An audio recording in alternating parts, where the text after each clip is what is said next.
Second verse के and से पढ़ रहे हैं. Okay. I will cause thee to hear my words. Then I went down to the potter's house, and behold, he wrought a work on the wheels, and the vessel that he made a clay was made in the hand of the potter. So he made it again another vessel, as seemed good to the potter to make it.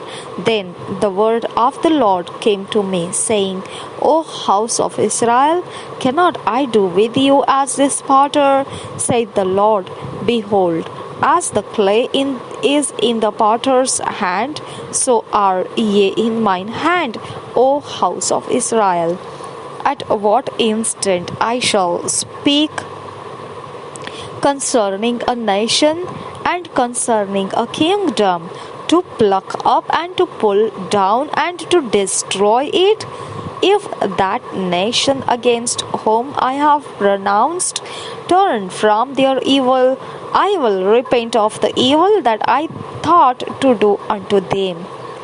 And at what instant I shall speak concerning a nation and concerning a kingdom, to build and to plant it, if it do evil in my sight, that it obey not my voice, then I will repent of the good wherewith I said I would benefit them. Now therefore go to speak to the men of Judah and to the inhabitants of Jerusalem, saying, Thus saith the Lord, Behold, I frame evil against you, and devise a device against you. Return ye now every one from his evil way, and make your ways and your doings good. And they said, There is no hope, but we will walk after our own devices, and we will every one do the imagination of his evil heart. Therefore thus saith the Lord, Ask ye now among the heathen who had heard such things. The virgin of Israel had done a very horrible thing. Will a man leave the snow of Lebanon, which cometh from the rock of the field? Or shall the cold flowing waters that come from another place be forsaken? Because my people hath forgotten me. They have burned incense to vanity, and they have caused them to stumble in their ways from the ancient paths, to walk in paths in a way not cast up, to make their land desolate and a perpetual hissing. Every one that passeth thereby shall be astonished, and wag his head.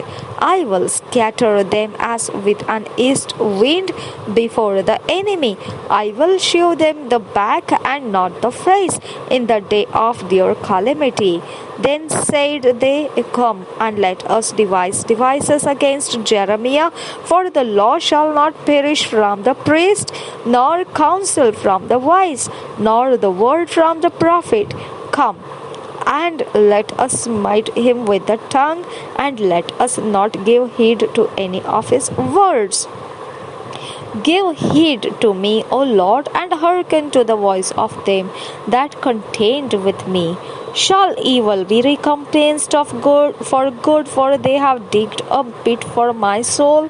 Remember that I stood before thee to speak good for them, and to turn away thy wrath from them. Therefore deliver up their children to the famine, and pour out their blood by the force of the sword, and let their wives be bereaved of their children, and be widows, and let their men be put to death. Let their young men be slain by the sword in battle. Let a cry be heard from their houses when thou shalt bring a troop suddenly upon them, for they have digged a pit to take me, and hid snares for my feet. Yet, Lord, thou knowest all their counsel against me to slay me. Forgive not their iniquity, neither blot out their sin from thy sight, but let them be overthrown before thee. Deal thus with them in the time of thine anger.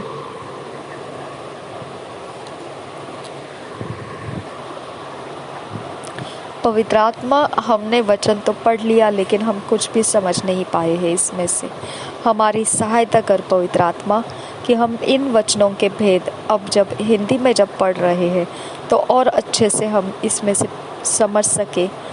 हम पढ़ तो लिए हैं खुदा परमेश्वर और हम जानते हैं कि उसके अंदर बहुत सारी बातें हैं, लेकिन पवित्र आत्मा हम उसे कैच नहीं कर पाए।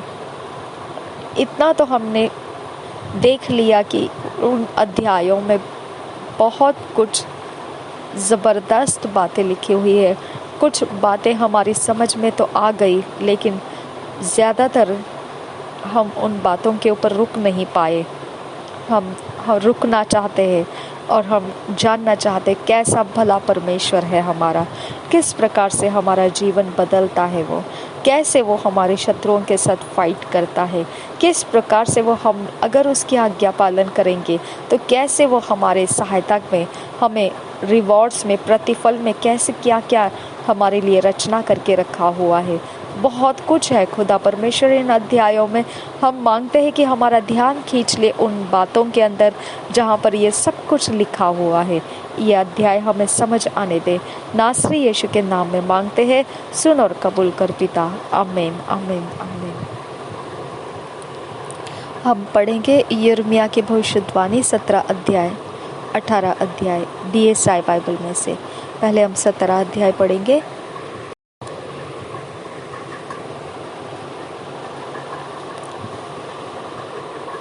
यिर्मयाह 17 अध्याय, यहूदा का पाप और उसका दंड। पहले वचन से, यहूदा का पाप लोहे की टांके और हीरे की नोक से लिखा हुआ है।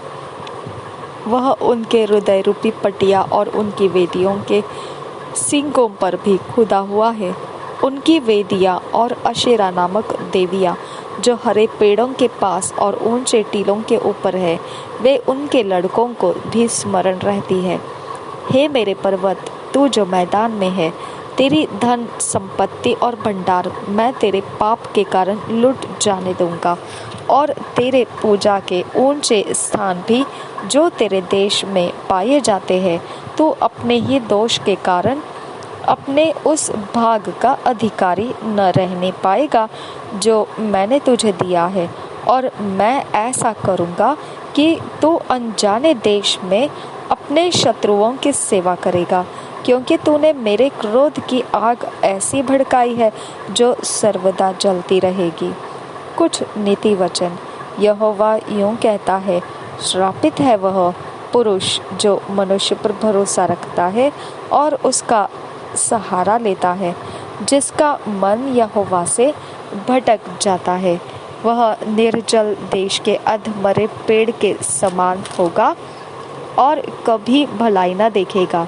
वह निर्जल और निर्जन तथा लोनछाई भूमि पर बसेगा। धन्य है वह पुरुष जो यहोवा पर भरोसा रखता है, जिसने परमेश्वर को अपना आधार माना हो। वह उस वृक्ष के समान होगा जो नदी के किनारे लगा हो और उसकी जड़ जल के पास फैली हो। जब धूप होगी तब उसको न लगेगी, उसके पत्ते हरे रहेंगे और सूखे वर्ष में भी उनके विषय में कुछ चिंता न होगी, क्योंकि वह तब भी फलता रहेगा। मन तो सब वस्तुओं से अधिक धोखा देने वाला होता है, उसमें असाध्य रोग लगा है, उसका भेद कौन समझ सकता है।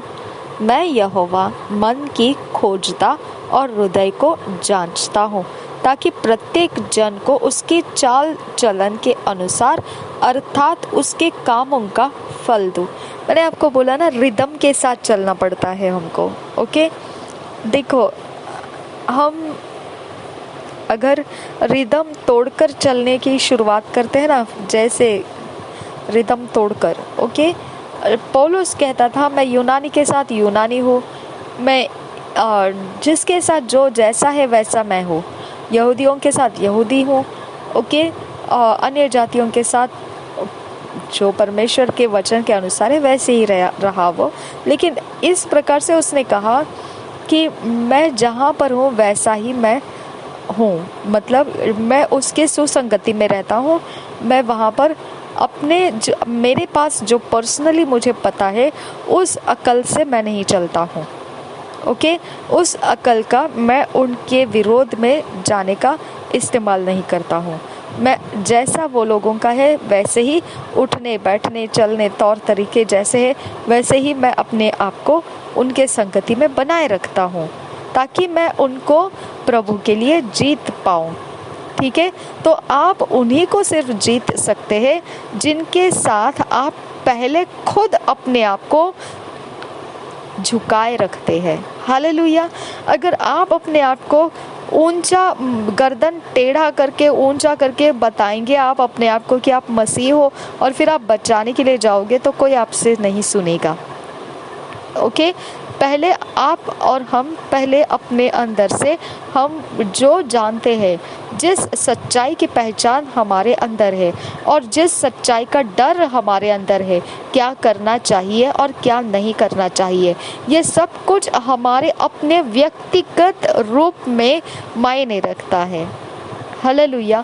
लेकिन अगर आप बचाना चाहते हो अपने घर के लोगों को या अपने परिवार के लोगों को या अपने दोस्त सहेलियों को, अगर आप बचाना चाहते हैं, अगर आपके कामकाज के जगहों के लोगों को आप बचाना चाहते हैं, तो सबसे पहले आपको अपने अंदर की ये व्यक्तिगत अवस्था हम अपने पर्सनल टाइम में इस्तेमाल करना है। लेकिन जब आप उनके संगति में रहते हैं तो आप उनके सुसंगति का आप आदर कीजिए। ओके, आप उनके सामने उनके संगति को ठेस पहुंचेगी ऐसे व्यवहार मत कीजिए। ओके, अगर हम ऐसा व्यवहार करेंगे तो आप उनको यीशु के करीब तो नहीं लाएंगे, लेकिन यीशु से दूर भगा देंगे। हालेलुया। तो इस प्रकार से हमको उनको सच्चाई देना है, ना कि हम कितने जानते हैं ये जानकारियाँ उनको देना है। हालेलुया। हम उनको सच्चाई का सामना करा रहे हैं। आमीन। तो सच्चाई का सामना किधर है? सीक्रेट कहाँ है उसका?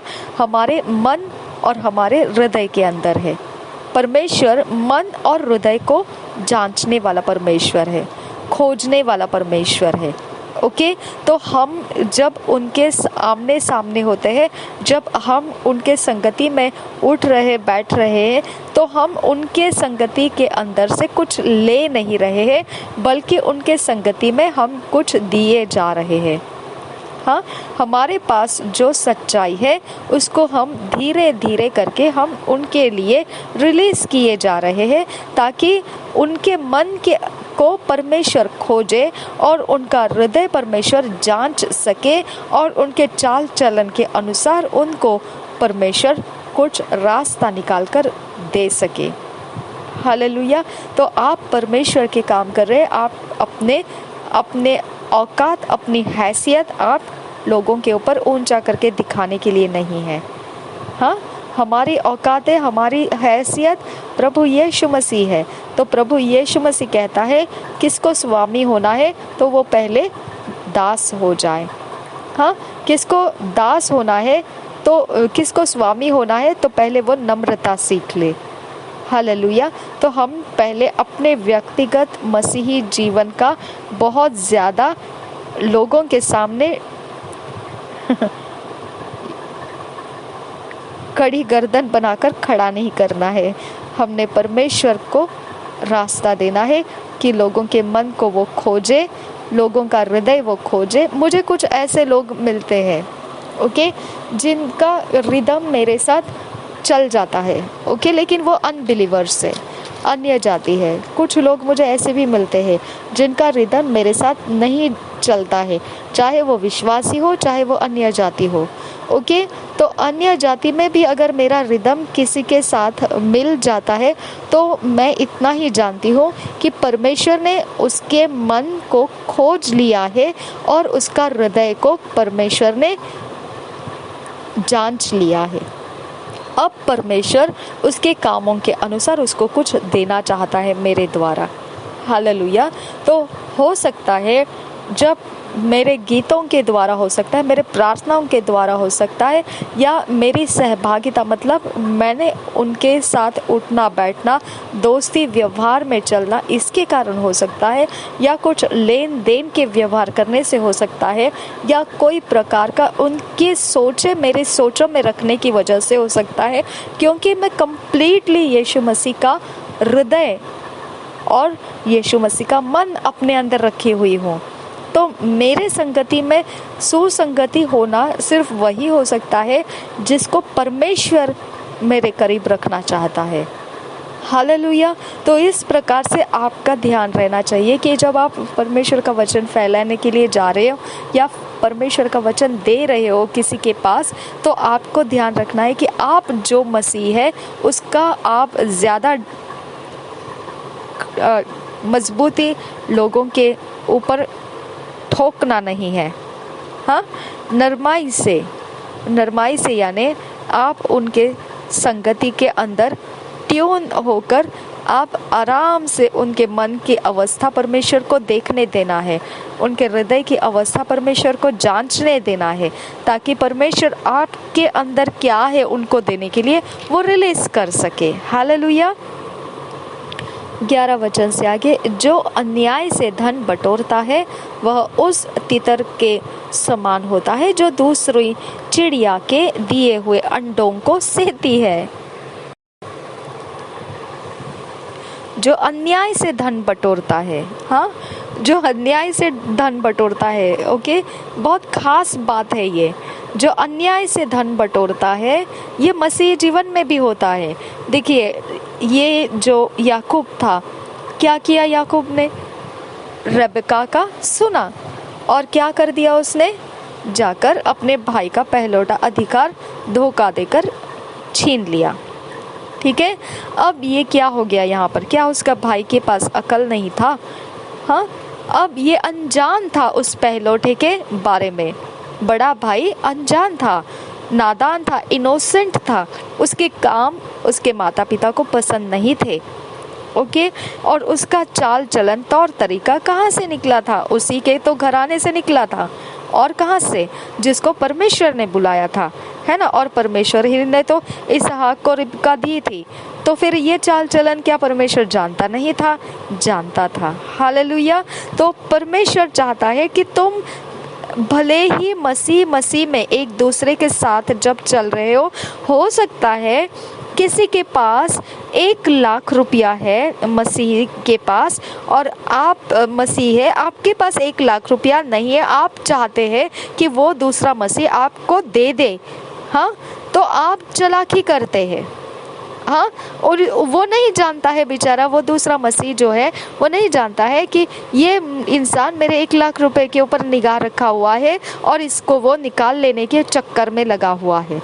हाँ, तो ऐसा अन्याय से अगर आप किसी का कुछ भी लिए हो, चाहे वो गिटार लिए हो, चाहे वो पैसे लिए हो, चाहे वो कोई इंस्ट्रूमेंट लिया हो, चाहे वो घर बार लिया हो, चाहे वो कीबोर्ड लिया हो या कुछ भी लिया हो, जो भी हो, ओके, जो भी आज मसीही जीवन की ज़रूरतें है, हाँ, चाहे कपड़े लिए होंगे या फिर आप ऐसा कुछ भी किया होगा जो अन्याय का रूप है, ओके, तो आपको समझ जाना है कि वो तितर के समान हो जाता है जो दूसरी चिड़िया के दिए हुए अंडों को सेती है। उसकी आधी आयु में ही वह उस धन को छोड़ जाता है और अंत में वह मोड़ ही ठहरता है। तो चाहे आप मसीह हो, चाहे आप ना मसीह, ओके, लेकिन जब मसीह हो और आप एक दूसरे के बारे में इस प्रकार से अपनी अकल चलाते हो, अन्याय से कुछ चीज़ें अपने लिए बटोर कर भाग जाते हैं, कुछ भी कीजिए आप क्या ठहर जाते हैं? मूर्ख ठहर जाते हैं।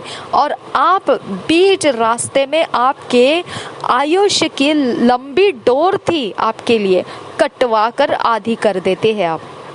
समझ में आया? हाँ, तो बड़ा प्यारा लगता होगा, है ना, किसी को उल्लू बना देना। हाँ, बड़ा प्यारा लगता होगा किसी को, तो बस 2 बातें घुमा दीजिए और जो उसके पास है उसको निकाल लीजिए। ठीक है, बहुत आसान लगता होगा। लेकिन कितनी बड़ी आप उसके रिस्क उठा रहे। आपकी आयुष्य की डोरी जो है वो आधी कर देते हैं आप ऐसे करने से। हाँ, और फिर आप बीच रास्ते में ही आपने कमाया हुआ सब कुछ छोड़कर चले जाते हैं और मूर्ख ठहरते हैं। हालेलुया। तो ये कोई बुद्धिमानी की बात नहीं है, अन्याय से कुछ भी बटोरना बुद्धिमानी नहीं है इसमें। ओके, छोड़ दो ये सारा। अगर मसीह में हो आप और ऐसे करते होंगे, आपको पता होगा ट्रिक कैसे किसी का है वो कैसे निकाल लेना है, मत कीजिए। आपके लाइफ को आप घटा रहे हैं, क्लियर बात है यहाँ पर। ओके, 12 वचन से आगे, हमारा पवित्र आराधनालय आदि से ऊंचे स्थान पर रखे हुए एक तेजोमय सिंहासन के समान है। यह यहोवा है इस्राएल के आधार, जितने तुझे छोड़ देते हैं वे सब लज्जित होंगे। हाँ, अन्याय के चलाए हुए जाए तो आप क्या किए? मसीह को छोड़कर चल रहे हैं। झूठ बोलकर आप कुछ फायदे कराए, क्या कर रहे हैं? मसीह को छोड़कर जा रहे हैं। ओके, अपनी ही लालसाओं के पीछे जाकर आप कुछ चाल चलन में बिगाड़ करके, दुष्टता के थोड़े फार काम करके फिर आपका कुछ फायदा करा रहे हैं। आप मसीह को छोड़कर जा रहे हैं। ओके, तो क्या होगा आपका अंत? लज्जित होना पड़ेगा। आपको टक्कर देने वाला मसीह आपके सामने आके रहने लगेगा। हाँ, और वो आपके सामने रह के दूसरों को गवाही बना के दिखाएगा कि मसीही जीवन इस प्रकार से होता है। और लोग फिर आपको पूछेंगे, ये भी मसीह है, वो भी मसीह है, फर्क क्यों है ऐसा? लज्जित हो गए ना फिर आप। ओके, तो इस प्रकार से आपको ध्यान रखना है, ज़्यादा होशियार नहीं बनना है। जब हम मसीह है तो हमने एक दूसरे के साथ अन्याय का रास्ता नहीं चलना है और ना ही एक दूसरे के विरोध में हम अपनी अक्ल चलानी है। हालेलुया। वो लज्जित हो जाएंगे। ठीक है, जो तुझसे भटक जाते हैं उनके नाम भूमि ही पर लिखे जाएंगे, क्योंकि उन्होंने बहते जल के सोता यहोवा को त्याग दिया। हालेलुया। जब भी हम बुरे काम करने में लग जाते हैं, जब भी हम दुष्ट काम में लग जाते हैं, जब भी हम अपने शरीर की सुन के हम अपने तौर तरीके लगा देते हैं फिर शरीर के साथ साथ, ओके, तो फिर हो जाता है। यहाँ पर क्या हुआ? बहते जल के सोते यहोवा के है जो वो हम त्याग दिए, और हम क्या हो जाते हैं उस समय? फिर भटक जाते हैं, लज्जित हो जाते हैं, भूमि पर ही हमारा रह जाता है। जो आसमान में, आकाश में परमेश्वर की महिमा के काम हमको दिखाना है वो तो रह जाते हैं बाजू में। हमारा समय भूमि की ही बातों में ख़त्म होने लगता है। हालेलुया। ध्यान रखिए, ये सारे असर है जो हमको ध्यान रखते हुए अपने जीवन को सीधाई में रखना है। यिर्मयाह द्वारा सहायता की याचना है, यहोवा मुझे चंगा कर तब मैं चंगा हो जाऊंगा, मुझे बचा तब मैं बच जाऊंगा, क्योंकि मैं तेरी ही स्तुति करता हूँ। एक वचन मुझे यहाँ एक बार दिखाना है आपको। देखिए 12 वचन, हमारा पवित्र आराधनालय आदि से ऊंचे स्थान पर रखे हुए एक तेजोमय सिंहासन के समान है। हालेलुया। इसको आप बारंबार बोलिए, ये परमेश्वर के स्वर्ग की सेनाओं को आपकी तरफ आकर्षित करेगा अगर आप ये बोलोगे तो। ओके, क्योंकि इसके अंदर से परमेश्वर की महिमा का वर्णन करते हैं हम, और जहाँ परमेश्वर के ऐसे बातों का महिमा का वर्णन करते हैं वहाँ परमेश्वर के स्वर्ग की आत्माएं, सेनाएं हमारे तरफ अट्रैक्ट हो जाते हैं और हमारी सहायता के लिए इर्द गिर्द में रुकते हैं। आमीन। हमने इस ऐसे शब्दों को यूज़ करना हमारी जिम्मेदारी से करना है। हमने यिर्मयाह द्वारा सहायता की याचना 14 वचन से आगे, हे यहोवा मुझे चंगा कर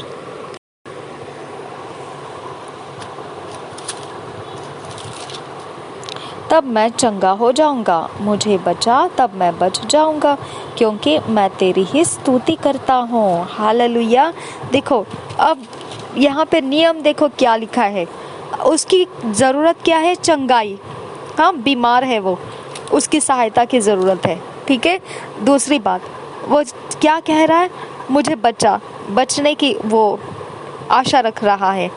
हाँ, अगर परमेश्वर तू मुझे चंगा करेगा, अगर तू मुझे बचाएगा, हाँ, क्योंकि मैं तेरी ही स्तुति करता हूँ।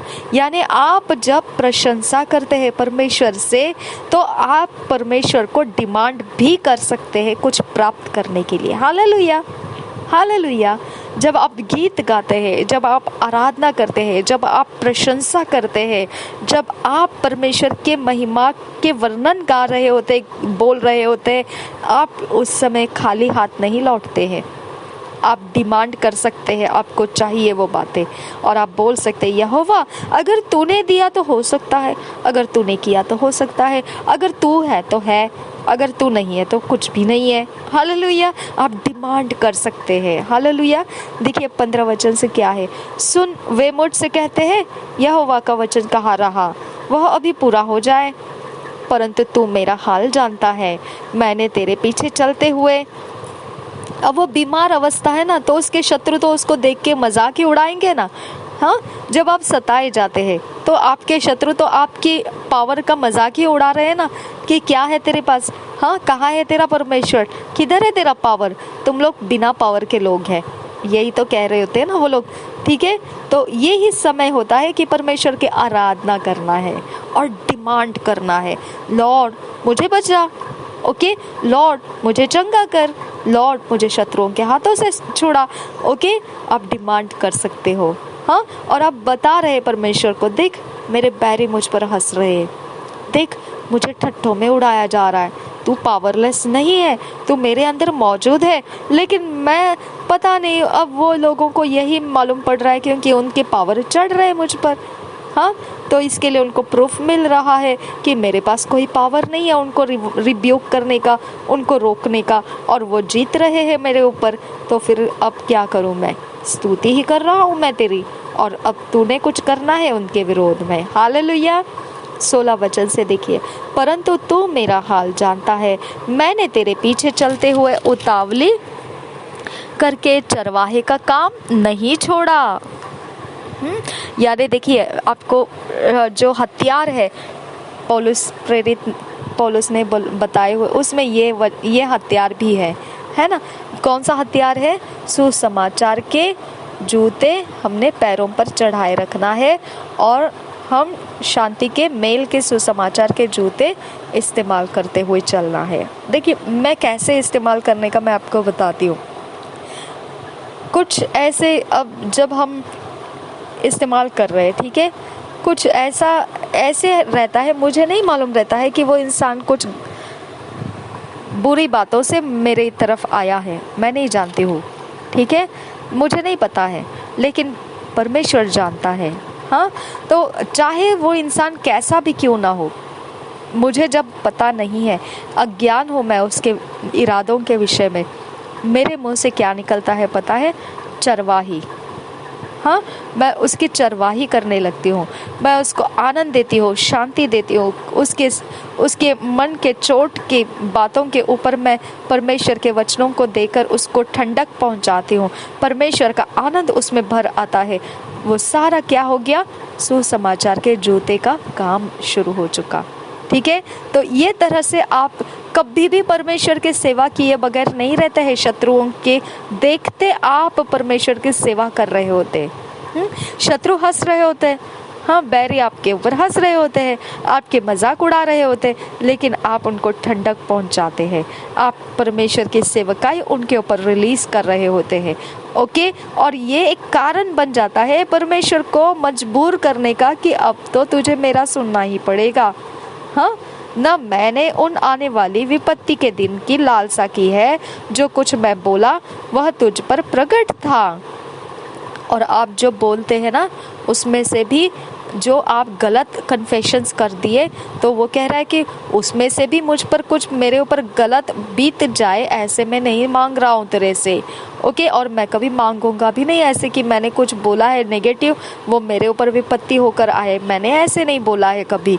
मुझे बोला होगा तो भी वैसे नहीं होना है, मैंने वो आशा नहीं रखी है कि वैसा मुझ पर हो।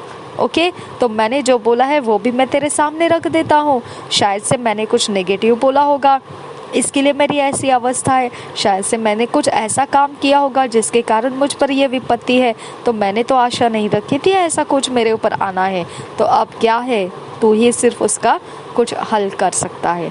17 वचन से आगे, मुझे न घबरा, संकट के दिन तू ही मेरा शरण स्थान है। हालेलुया। हाँ, जब आप बोल रहे हैं कि आपका कौन सुनेगा, आपका कौन सुनेगा, अरे परमेश्वर मौजूद है आपका सुनने के लिए।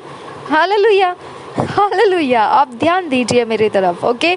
परमेश्वर मौजूद है आपके सुनने के लिए, ठीक है। जब आपके बैरी, आपके दुश्मन, आपके पीछे हत्यारे जब पड़ जाते हैं, जो शैतान के जगत के एजेंट्स आपके पीछे पड़ जाते हैं, या शैतान के चलाए हुए उन इंसान आपके पीछे पड़ जाते हैं, तो आपको उसके बारे में परमेश्वर अगर कुछ जवाब नहीं दिया तो आप घबराए से हो जाते हैं। हाँ, तो फिर आप वही करते हैं जो परमेश्वर ने कह दिया है। आपको क्या बोला है? जो ढाल शैतान के जलते तीरों को बुझा सकती है, कौन सी है वो? विश्वास। उठा लो विश्वास को, हाँ, इस्तेमाल करो कि परमेश्वर मुझे नहीं त्यागा है, वो मुझे कभी नहीं छोड़ेगा, वो मेरी सहायता कर रहा है। और शत्रु क्या कर रहा होता है? हंस रहा होता है। हाँ, वो सोच रहा होगा कि कैसे मूर्ख लोग हैं ये, हम तो यहाँ तीर पे तीर मारे जा रहे, हम तो इनको परेशान किए जा रहे, और ये क्या कर रहे? आराधना में लगे हुए हैं। और ये क्या कर रहे? बाइबल रीडिंग में पड़े हुए हैं। और ये क्या कर रहे? ऊंची ऊंची आवाज़ों में प्रार्थनाएं करे जा रहे और लोगों को बचाने की प्रार्थनाएं कर रहे। अरे भाई, तुमको हम सता रहे, तुम अपने लिए कुछ करो तो हमको पता चले कि तुम्हारे पास भी कोई पावर है। और वैसे तो हम कोई कर रहे दिखाई नहीं दे रहे, है ना। और ना ही हमारे अंदर से ऐसा कुछ निकल कर उन पर अटैक कर रहा है कि वो समझे कि हाँ, इनके पावर अटैक कर रहे, है ना। तो इस प्रकार से शत्रु हमारी देखते, समझते और फिर सोचते कि इनके पास पावर नहीं है, ये तो फालतू में मूर्खता कर रहे हैं, अपना समय जो हमारे पावर्स के विरोध में लाना चाहिए वो तो ला ही नहीं रहे, ये तो अपने ही काम में मगन है। क्यों हम ऐसा कर रहे हैं? क्योंकि हम परमेश्वर के अलावा हमारे लिए कोई शरण स्थान नहीं है। हमारे पास परमेश्वर जो करता है वही सब कुछ रहता है। हालेलुया। देखिए, हे यहोवा, मेरी आशा टूटने ना दे, मेरे सताने वालों ही की आशा टूटे, उन्हीं को विस्मित कर, परंतु मुझे निराशा से बचा, उन पर विपत्ति डाल और उनको चकनाचूर कर दे। अब उनके ऊपर विपत्ति डाल मतलब उनके शरीर नहीं, उनके ऊपर जो आत्माएं काम कर रही है, हाँ, उनके आत्माएं, उनके शक्तियाँ, उनके चार्म, तावीजें, हाँ, उनके चीज़ें जो वो खाए पिए होंगे, जो बातें वो करते हैं, जो मंत्र वो बोलते हैं, जो भी भक्ति वो करके ऐसे सताते हैं, जिसको वो प्रसन्न कर रहे ऐसा सता के, उसके ऊपर विपत्ति डाल। हालेलुया। और उन सारे स्पिरिचुअलिटी को चकनाचूर कर दे। ओके, ये हमारी प्रार्थना होनी चाहिए माय फ्रेंड्स। जब आप विपत्ति में रहते हैं, जब आप परेशानी में रहते हैं, तो आपको इस प्रकार से दौड़ना नहीं है, मेरे लिए प्रेयर करो, मेरे लिए। अरे फिर आप क्या कर रहे हैं? हालेलुया। तो आपके लिए भी तो रास्ता रखा है प्रेयर का, परमेश्वर ने बहुत भले तरह से रखा है। चलो, आपको नहीं पता है क्या हो रहा है, शत्रु क्या कर रहा है, आप कैसे बचाए जाएंगे, इतना तो पता है ना आपको, आपने परमेश्वर के वचन जाने हैं। हाँ, तो आप परमेश्वर की बढ़ाई तो कर सकते हैं ना, उसकी तारीफ़ें तो कर सकते हैं, और यही तो आपका शरण स्थान हो जाता है। फिर जब आपको पता चल रहा है, घबराहट हो रही है कि अब मेरी सहायता कोई नहीं करेगा, बिल्कुल बिल्कुल नहीं करेगा, इसी प्रकार की घबराहट रहती है वो, और आप जानते हैं कि कोई दिख तो नहीं रहा है और परमेश्वर भी मेरी सहायता में दिख नहीं रहा है, क्या होगा पता नहीं, क्या होगा पता नहीं, क्या होगा पता नहीं। हाँ, बराबर है, क्योंकि परमेश्वर आपको दिखा नहीं रहा है उसकी सामर्थ्य। हाँ, लेकिन फिर भी आप कहाँ पर हो? परमेश्वर के शरण स्थान में हो। जब आप उद्धार के टॉप को याद रखते हैं, जब आप परमेश्वर के अंदर का विश्वास बोलकर दिखाते हैं, जब आप सुसमाचार के बातों की चरवाही आप लोगों के जीवन में करते रहते हैं, जब आप भले कामों को करके परमेश्वर का प्रेम जता रहे होते हैं, तो आपका ढाल बन जाता है, वो आपकी झिलम बन जाती है। उसकी धर्म के काम जब आप कर रहे हैं, उसके धार्मिकता के नियम का पालन कर रहे हैं, तो आप झिलम पहने हुए हैं, आप निहत्थे नहीं हैं। हाँ, आपके साथ साथ परमेश्वर का अनुग्रह है, पवित्र आत्मा, ठीक है, तो आपके अंदर वो मौजूद है। तो इस कैसे कि आप असहाय महसूस कर सकते हैं, घबराहट आना बिल्कुल जायज़ है, बिल्कुल जायज़ है, क्योंकि हम देखे रूप को ही ज़्यादा मानते हैं, लेकिन देखने में तो कोई दिख नहीं रहा है ऐसा कि शत्रु के तीरों को कोई जवाब मिले। हाँ, तो आप घबराहट से भर जाते हैं, क्या है प्रभु, क्या प्रॉब्लम है प्रभु। अरे कम ऑन, बी क्वाइट, काम, शांत रहे और भरोसा कर परमेश्वर में, और देख वो ही आपका परमेश्वर है। हालेलुया। तो हमने हड़बड़ी नहीं मचानी है, हमने शांत रहना है। जब विपत्ति का समय रहता है तो हमारी चुप्पी लग जानी चाहिए शत्रु की तरफ, और हमारा शांत रहने में परमेश्वर की ओर अपना ध्यान पकड़ लेना चाहिए। ओके, जिसके अंदर से फिर हमारी ढाल काम करेगी, विश्वास काम करेगा, हमारे अंदर का हर एक हियाव काम करेगा, हम परमेश्वर में मगन होने में कामयाब हो जाएंगे, और वो हो जाता है हमारा शरण स्थान। हालेलुया।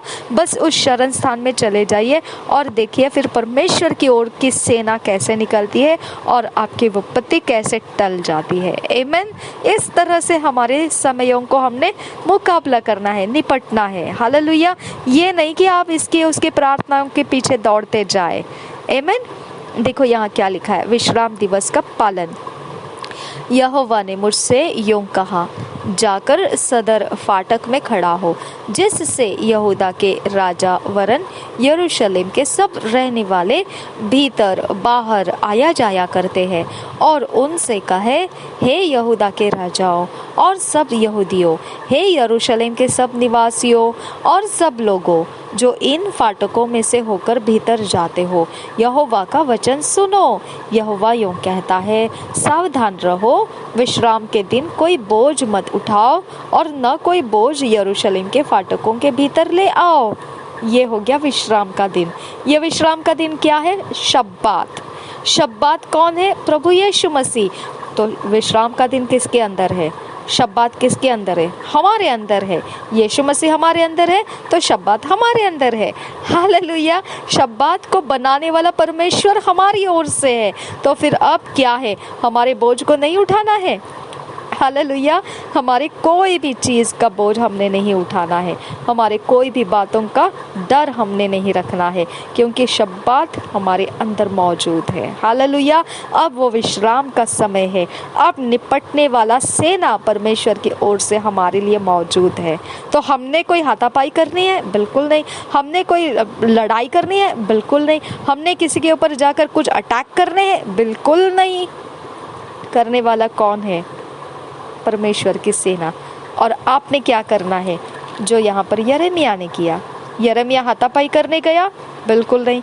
यिर्मयाह उनको गाली गलौज करने गया? बिल्कुल नहीं।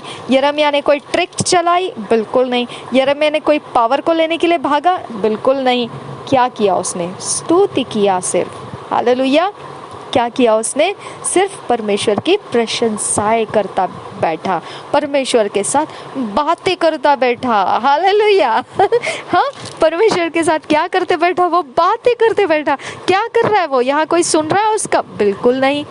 हाँ, लेकिन वो क्या कर रहा है? प्रशंसा कर रहा है, गीत गा रहा है। आह वाह, वंडरफुल। गिटार बजा रहा है, कीबोर्ड बजा रहा है, गीत गा रहा है, आनंद कर रहा है, परमेश्वर को हालेलुया हालेलुया कह रहा है, झूम रहा है, नाच रहा है। क्यों भाई? यही तो कहा जाता है जवाब परमेश्वर से आता है। हम तो सिर्फ परमेश्वर में मगन रहना है। हालेलुया।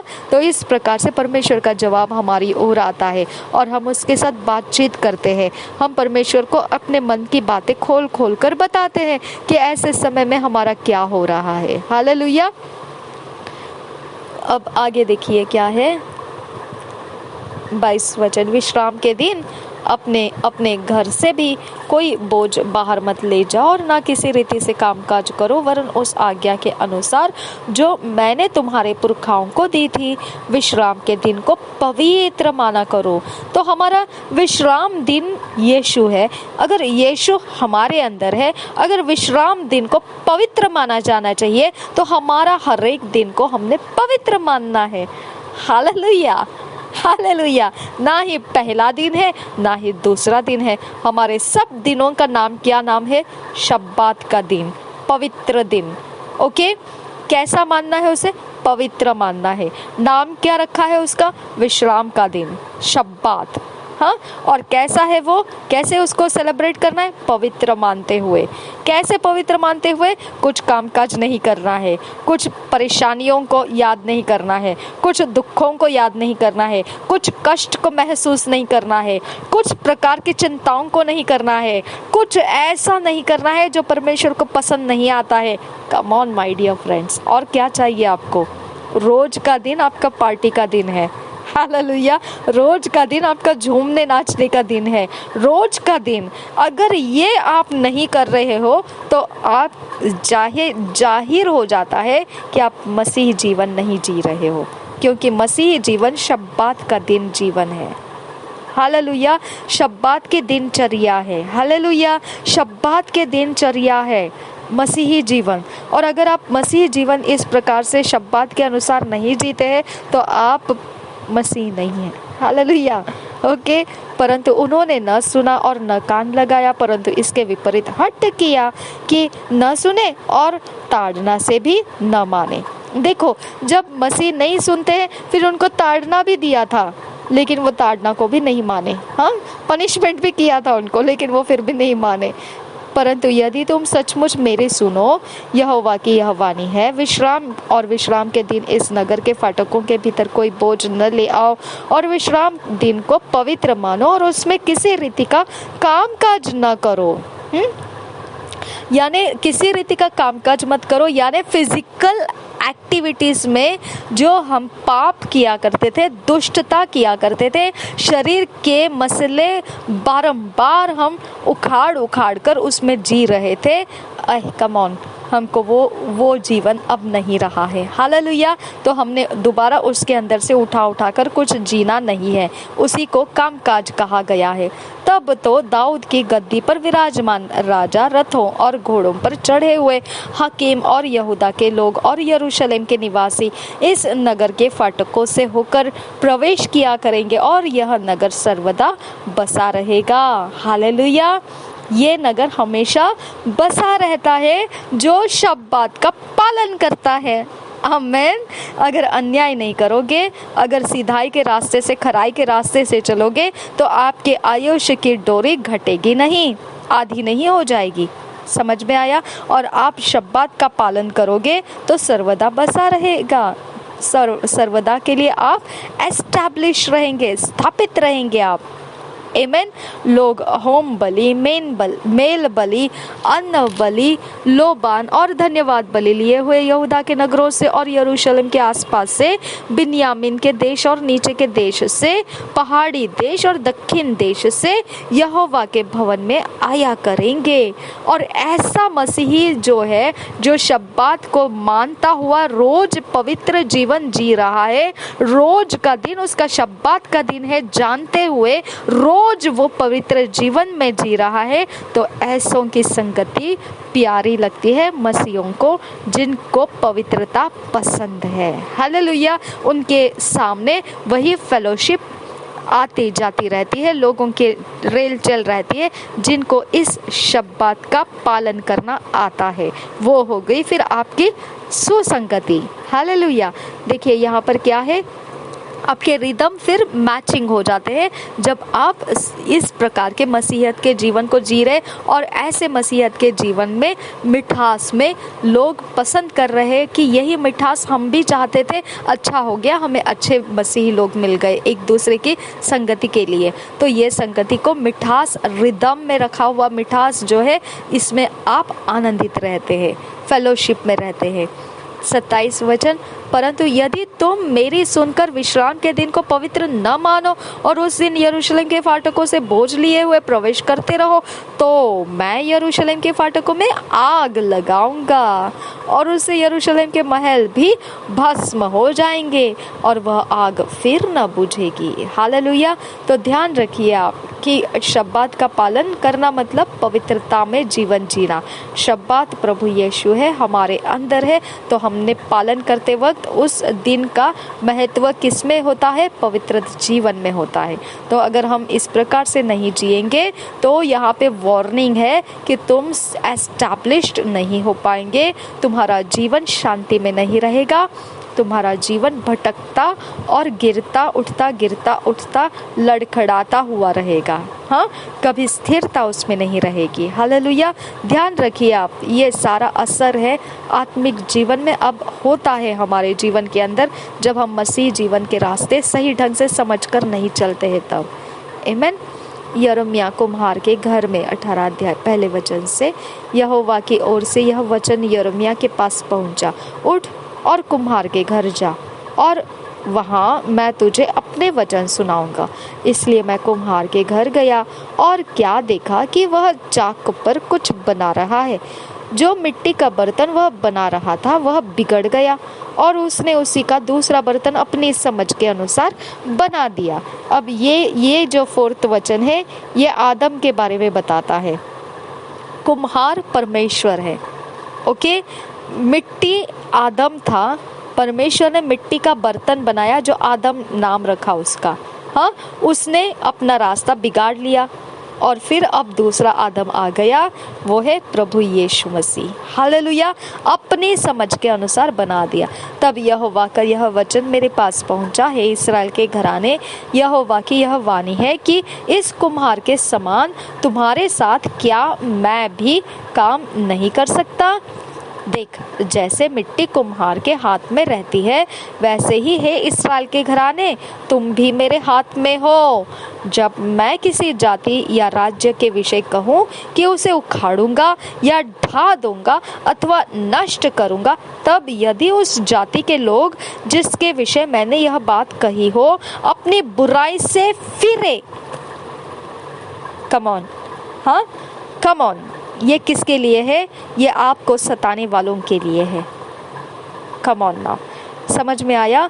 हर मनुष्य इस पृथ्वी के ऊपर मिट्टी से बनाया गया पुतला है। ठीक है, कुम्हार कौन है? परमेश्वर है। हाँ, जब परमेश्वर कहता है मैं अपने लिए एक जाति रखा हूँ जिसका नाम इस्राएल है, ठीक है, क्या मैं अपने लिए उस इस्राएल का बचाव नहीं कर सकता हूँ? हाँ, अगर इस्राएल को सताने वाले मन फिरा ले तो मैं जो उसका नाश करने के लिए जाने वाला था उससे रुक जाऊंगा। ये आप स्पिरिचुअल वॉरफेयर में यूज़ कर सकते हैं ये वचन। देखिए, मैंने एक बात आपको दिखाना रह गया, आपको यहाँ पे बता देती हूँ। और 17 अध्याय के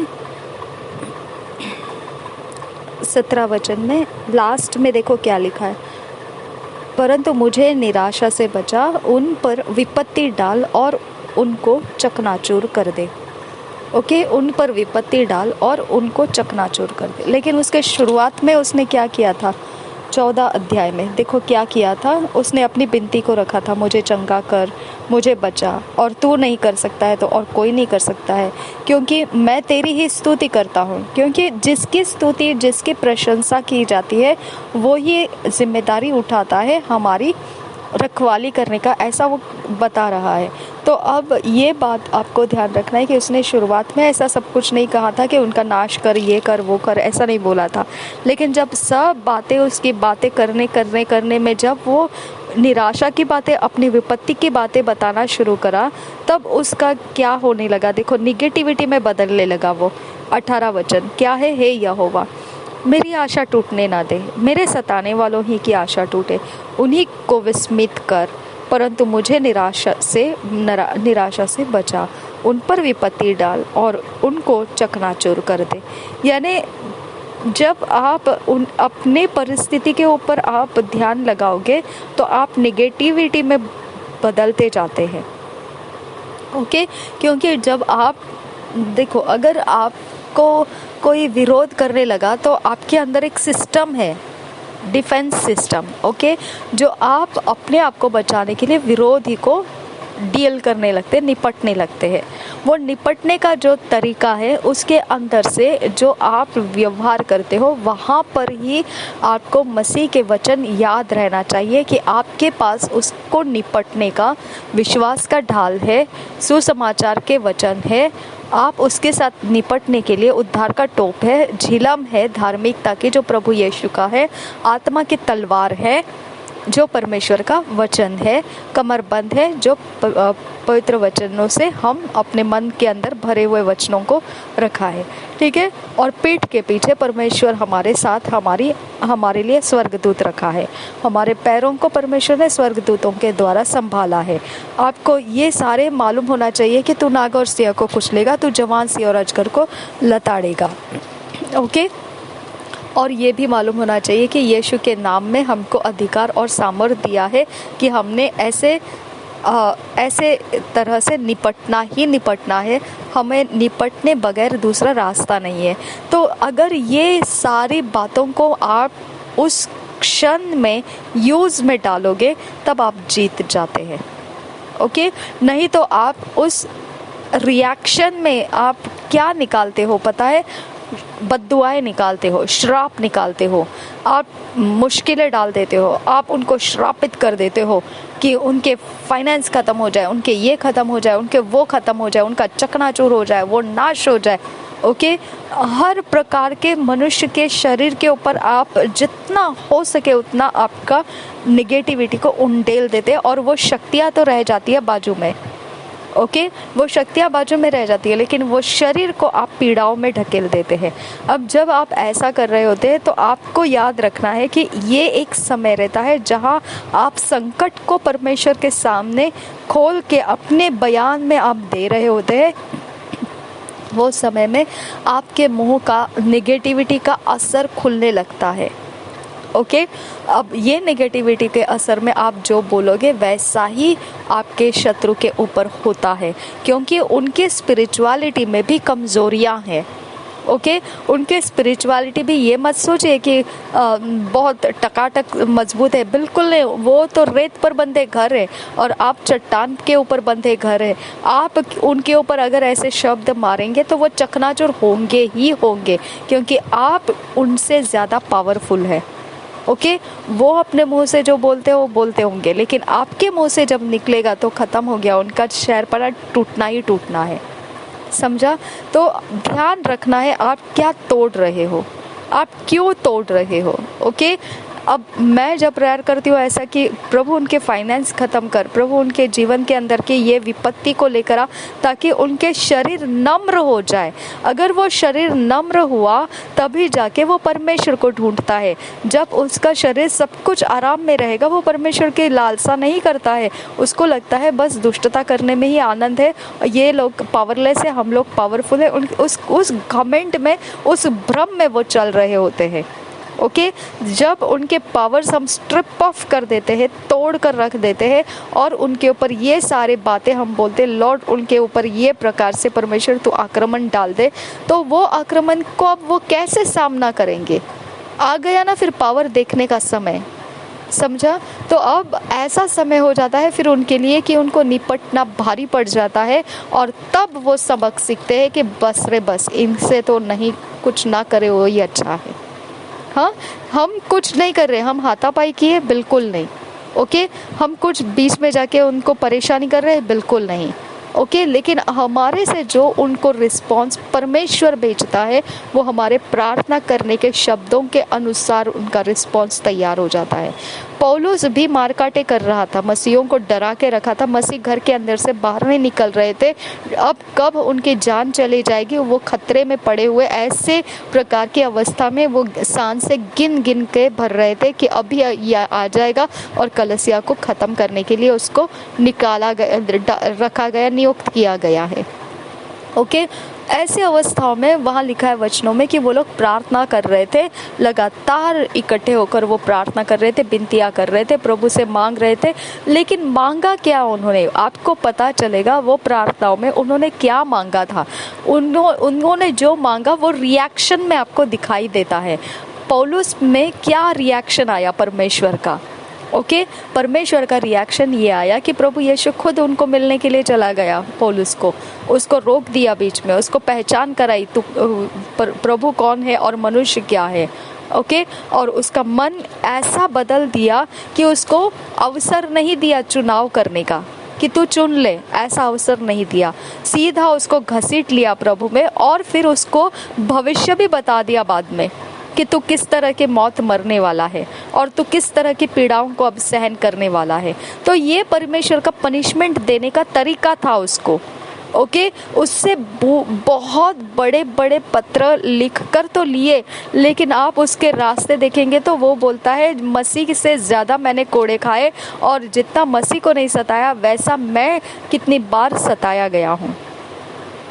ओके, नहीं सताया गया ऐसा नहीं, मतलब मसीह को कंपेयर करके वो बता रहा है कि उसके बारे में भी तुलना करेंगे तो वो भी कुछ कम नहीं रहा, वो भी उसी हालत में चला गया। अब आपको सोचना है ये पनिशमेंट था परमेश्वर का उसके लिए। समझ में आया? क्योंकि आप प्रार्थना में क्या मांगा वो परमेश्वर पूरा करता है। समझा? उन्होंने यही मांगा होगा कि परमेश्वर तो उसको बता दे कि तू कौन है, परमेश्वर उसके ऊपर जाहिर कर अपने सच्चाई को, परमेश्वर उसको अपने भेद बता दे, तेरे राज्य के कामों में उसको ले ले। और फिर उन्होंने ये भी बोला होगा कि उसके लाइफ का ये हो, वो हो, ऐसा हो, वैसा हो। ओके, तो वो भी आ गया उसके पोर्शन में, और प्लस ये भी आ गया उसके पोर्शन में कि वो इतना ज़्यादा मात्रा में परमेश्वर के प्रकाशन प्राप्त किया कि जितना कोई नहीं किया था। समझ में आया? तो आप विरोधी के बारे में जो बोलेंगे वो इकट्ठा, और प्लस आप उसके उद्धार की प्रार्थना भी कर रहे हैं तो वो भी इकट्ठा मिला के उसका फ्यूचर बना रहे हैं आप।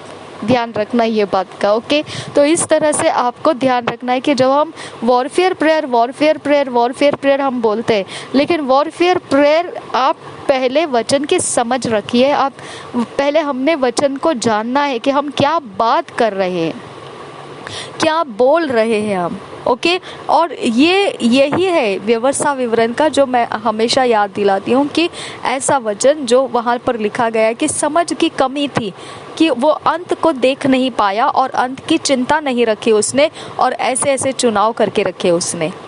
ठीक है, तो बुद्धि की कमी, समझ की कमी, सलाह नहीं था उसके पास, सलाह मशवरा किसी ने नहीं किया उसके साथ। ठीक है, ये सारा असर बताता है कि आप फंदे में या आप हार के फंदे में क्यों चले जाते हैं, यानी हारने वाले अवस्था में क्यों हो जाते हैं, निगेटिविटी में क्यों दब जाते हैं, डिप्रेशन में। इवन मैं भी डिप्रेशन के गड्ढे में खींची जाती हूँ। मैं जाना नहीं चाहती हूँ और मैं जाती भी नहीं हूँ और मुझे जाना भी नहीं है, लेकिन मुझे खींच के बंधुआई में घसीटते खदेड़ कर मुझे डिप्रेशन में ठोक दिया जाता है।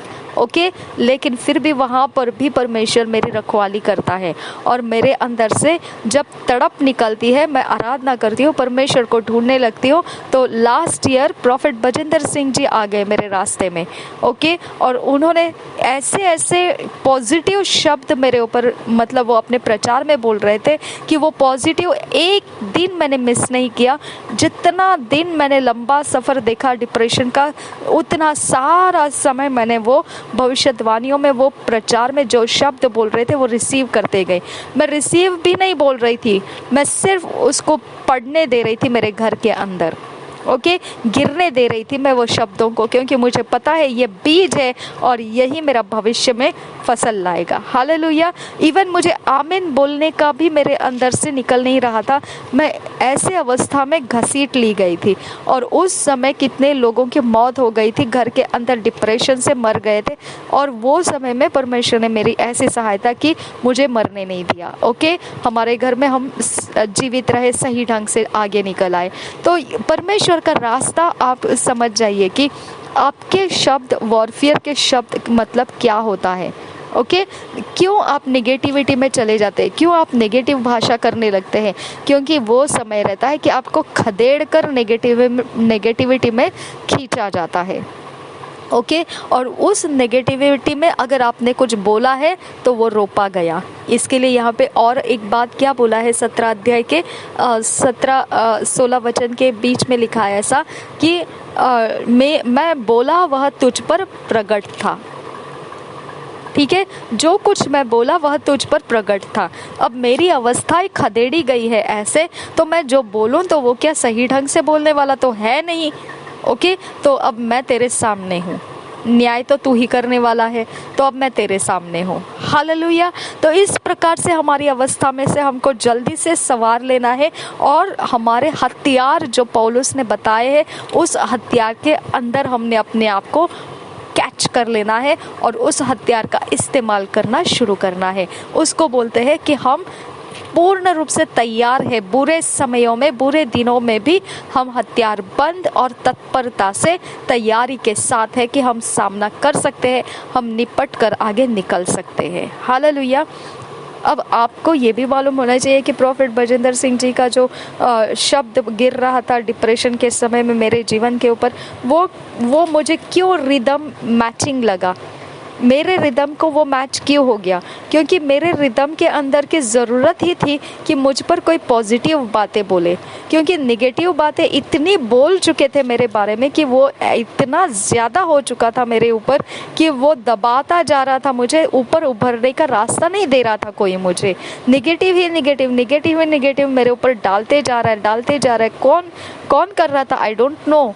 डेफिनेटली वो मेरे हित चिंतक नहीं थे, शुभ चिंतक नहीं थे, है ना। तो किसी ने तो इतना अच्छा से प्लान करके ये सब काम तो कर लिया था, लेकिन सफल नहीं हुआ। हालेलुया। और फिर इसके बाद का समय मेरे कानों को प्रोफेट बजिंदर के शब्द औषधि जैसे लगे। औषधि, ओके। वो मुझे आराम देने वाले शब्द, ऐसे मैं नहीं बोल रही हूँ कि मुझे बहुत आराम आ रहा था, नहीं, मुझे उससे मतलब ही नहीं था वो क्या बोल रहे। मुझे सिर्फ इतना मालूम था वो औषध है, वो दवाई है डिप्रेशन की। हालेलुया। ओके। तो इस तरह की समझ आपको आनी चाहिए कि ठीक है, मैं जो आपको बोल रही हूँ शायद से आपको उसका मज़ा नहीं आ रहा है, लेकिन यही वो बात है जो आपको उभार कर नया सिरा बना के देने वाला है। हालेलुया। तो इस प्रकार के अंडरस्टैंडिंग जिसके अंदर आ जाती है, ये पवित्र आत्मा की समझदारी है, और वो समझदारी से ही आपकी रखवाली हो जाती है। हालेलुया। तो इस प्रकार से आपको ध्यान रखना है कि वॉरफेयर बोल के नहीं चलता है। वॉरफेयर के आपके तरीके आपको वचन में से मिलते हैं। आप अगर वचन के अंदर समय नहीं लगाएंगे तो आप वॉरफेयर करना अलग रह जाइए, क्योंकि आप काम बनाने से बदले बिगाड़ कर ज़्यादा रखेंगे। हालेलुया। तो इस प्रकार से वॉरफेयर में आपको कौन से हथियार यूज़ करना है, इसके ऊपर ध्यान लेकर आना है।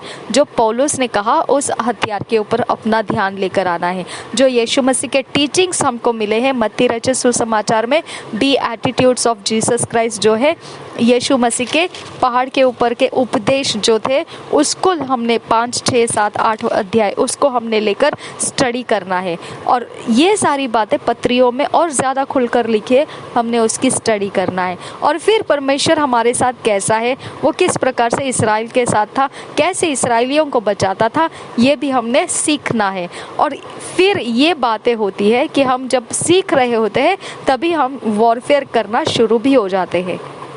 ठीक है, क्योंकि जितना आप लेसन सीख रहे हैं वही लेसन प्रैक्टिकल में भी आ जाता है फिर आपके लाइफ में। ओके, प्रैक्टिकली आप उसका इस्तेमाल करना शुरू हो जाते हैं। तो ये कोई ऐसी बात नहीं कि पहले आप डिग्री ले लो और फिर बाद में आप उसकी नौकरी ढूंढने के लिए जाओ, ऐसा नहीं है।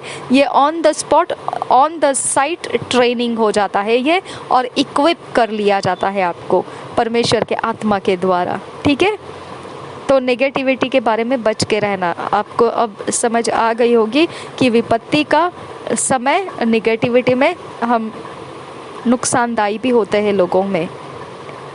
ठीक है, अब आप देखिए आगे क्या है। वचन के अनुसार हम पढ़ रहे आगे 8 वचन से पढ़ेंगे, 7 वचन से पढ़ेंगे हम। जब मैं किसी जाति या राज्य के विषय कहूँ कि उसे उखाड़ूंगा या ढा दूंगा अथवा नष्ट करूंगा, तब यदि उस जाति के लोग जिसके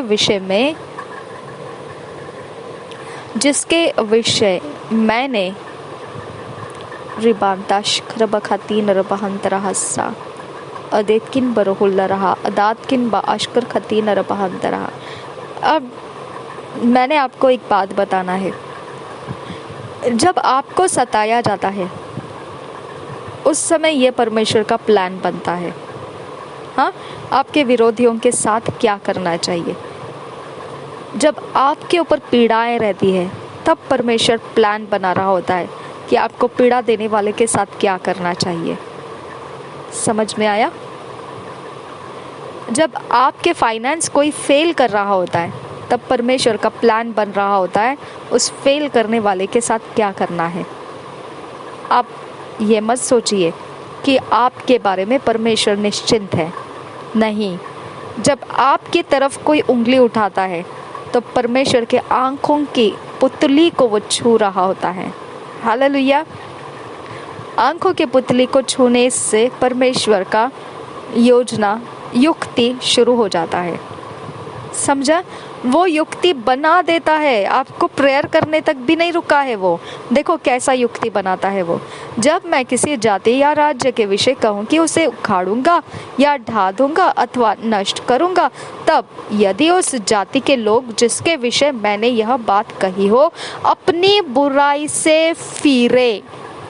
इसके लिए आपको मेल के तैयारी के सुसमाचार के जूते पहने हुए आपको उसका इस्तेमाल करना पड़ता है, ताकि उनको आप वचन बता कर, वचन सुना कर, वचन दे कर ऑलरेडी परमेश्वर के बनाए हुए प्लान से आप बचा सकते हैं। Hallelujah, hallelujah.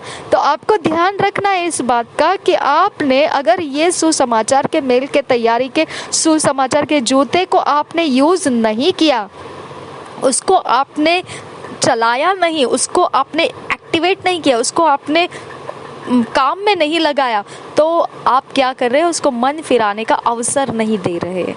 हाँ, आप मन फिराने का अवसर रखना है उनके लिए, और बाकी तो इंतजाम पहले ही, आप बोलने से पहले ही परमेश्वर ने कर दिया है।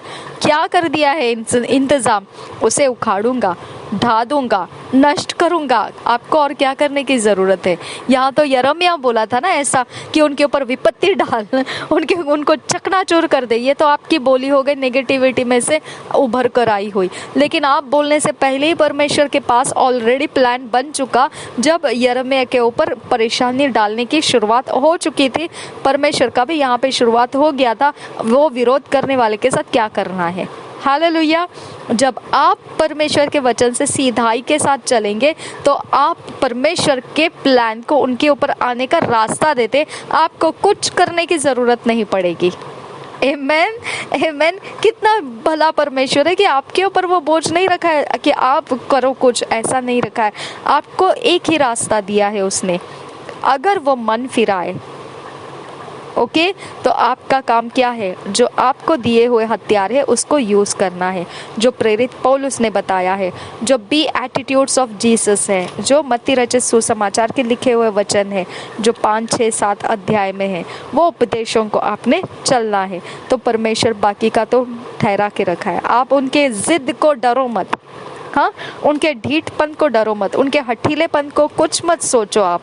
ओके, कुछ मत सोचो। ओके, उनकी कितनी भी हवा रहने दो, ठीक है, कितनी भी उड़ी हवा रहने दो। हाँ, फर्क नहीं पड़ता है। उनके लिए मेरे खुदा का प्लान बन चुका है। हाँ, आपने क्या करना है? जो परमेश्वर के रास्ते हैं, हम जो चलना चाहिए, बस चलते जाइए। हाँ, be still and know that I am your God. मैं तुम्हारा परमेश्वर हूँ। चुपचाप रहे और स्थिर रहे और जान ले कि मैं तेरा परमेश्वर हूँ। हालेलुया। तो क्यों ऐसा है? क्योंकि उसके पास ऑलरेडी बन चुका है प्लान। आपको और कुछ उसमें एडिशन करने की ज़रूरत नहीं है।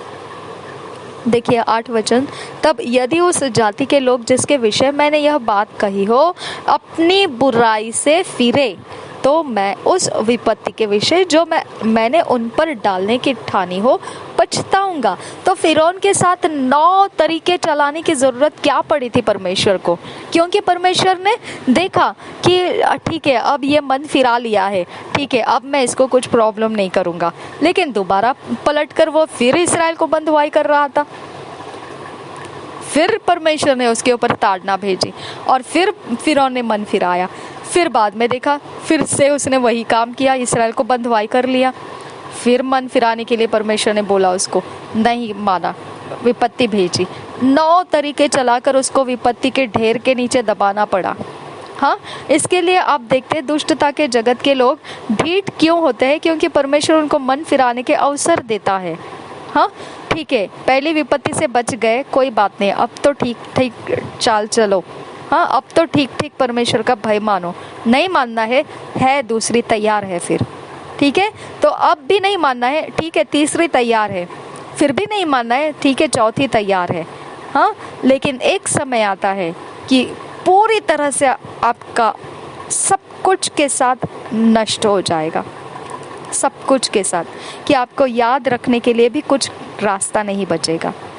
ठीक है, तो इस प्रकार से परमेश्वर लाता है समय। इसके लिए हमको बुराइयों से कैसे निपटना है सीख लेना है। हम प्रार्थना करते हैं और फिर प्रार्थना का जल्दी जवाब नहीं आया तो हमको लगता है क्या हो गया पता नहीं, क्या हो गया पता नहीं। हाँ ज़रूर, क्योंकि इस्राएल को भी ऐसे ही लग रहा था और इवन मूसा को भी ऐसे ही लग रहा था, ये क्या परमेश्वर, जब मैं जादू टोना वगैरह करता था तब तो मैं फटाफट सब कुछ रिजल्ट लेके आता था, तो इतना समय लगा रहा है और बारंबार मुझे फिरौन के पास भेज रहा है, ये क्या तरीका है परमेश्वर का। उसको भी समझ में नहीं आ रहा था, लेकिन वही तो हमारा परमेश्वर है। हालेलुया, मन फिराने को रास्ता देने वाला परमेश्वर है हमारा। वो दयालु परमेश्वर है, वो करुणा निधान परमेश्वर है। जैसे ही लोग मन फिरा लेते हैं उसके हथियार वो नीचे रख देता है। ओके, जैसे ही फिर दोबारा वो उठ खड़े होते हैं तो उसके हथियार भी उठ जाते हैं फिर। ओके, मार पड़ती है उसकी भी फिर। ओके, और जैसे ही फिर वो मन फिराएंगे फिर हथियार परमेश्वर नीचे रख देता है। इसके लिए फिर वो दोबारा सताव के लिए तैयार हो जाते हैं, फिर परमेश्वर ताड़ना देता है, फिर शांत हो जाते हैं, फिर दोबारा सताने के लिए तैयार हो जाते हैं। डोंट वरी, वो अपने लिए पूरा गड्ढा बना रहे, हाँ, सत्यानाश का समय ला रहे।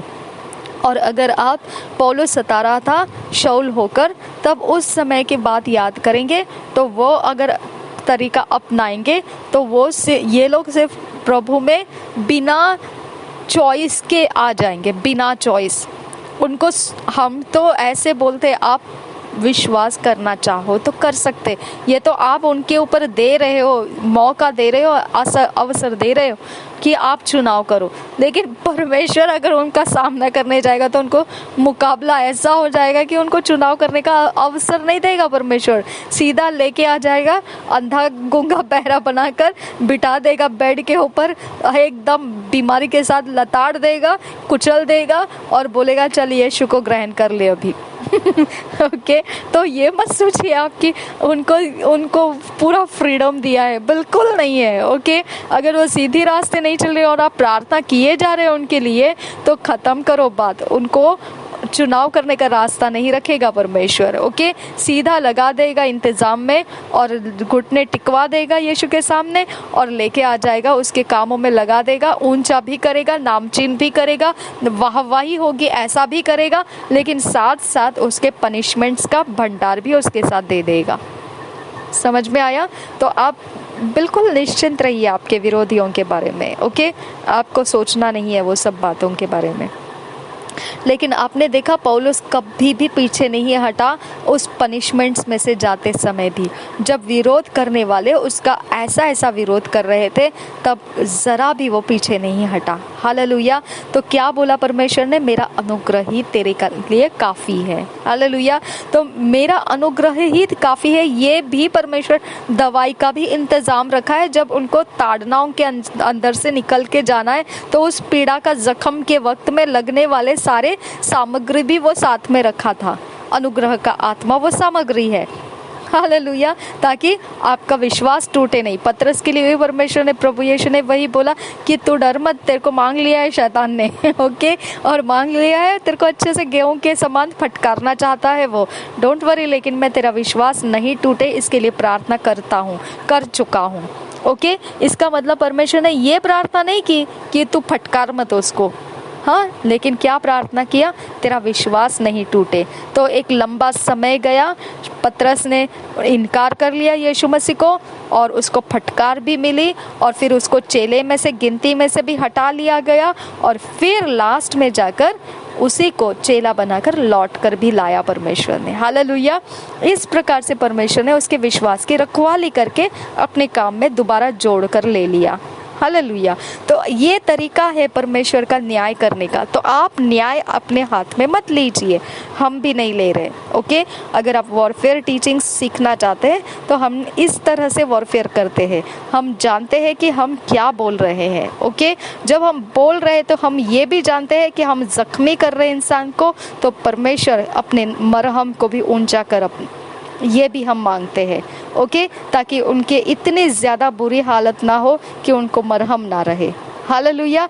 तो हम दोनों तरफ से उनको संभाल लेते हैं और फिर हम उनको प्रभु में दिखने के लिए रास्ता दे देते हैं। हालेलुया। तो वॉरफेयर एक डेंजरस जोन है जिसको आप खिलवाड़ की तरह इस्तेमाल नहीं कर सकते, जिसको आपके बेनिफिट, आपके फ़ायदे कराने के लिए इस्तेमाल नहीं कर सकते। आप प्राणों के साथ निपट रहे होते हैं, ध्यान रखना पड़ता है ये। ओके।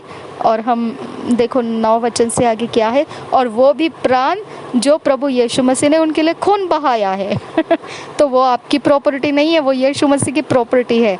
लेकिन आपको यीशु के अधीनगी में उनको लाना ही लाना है, ये आपके ऊपर कमांडमेंट है। इसके लिए आपको दोनों तरीके इस्तेमाल करना पड़ता है। उनको कभी जख्मी अवस्था से भी लेकर जाना पड़ता है, और वो प्रभु की अंदर जल्दी से दिखाई दे, इसका मरहम भी उनके साथ बनाए रखना पड़ता है। हालेलुया। 9 वचन से आगे देखेंगे।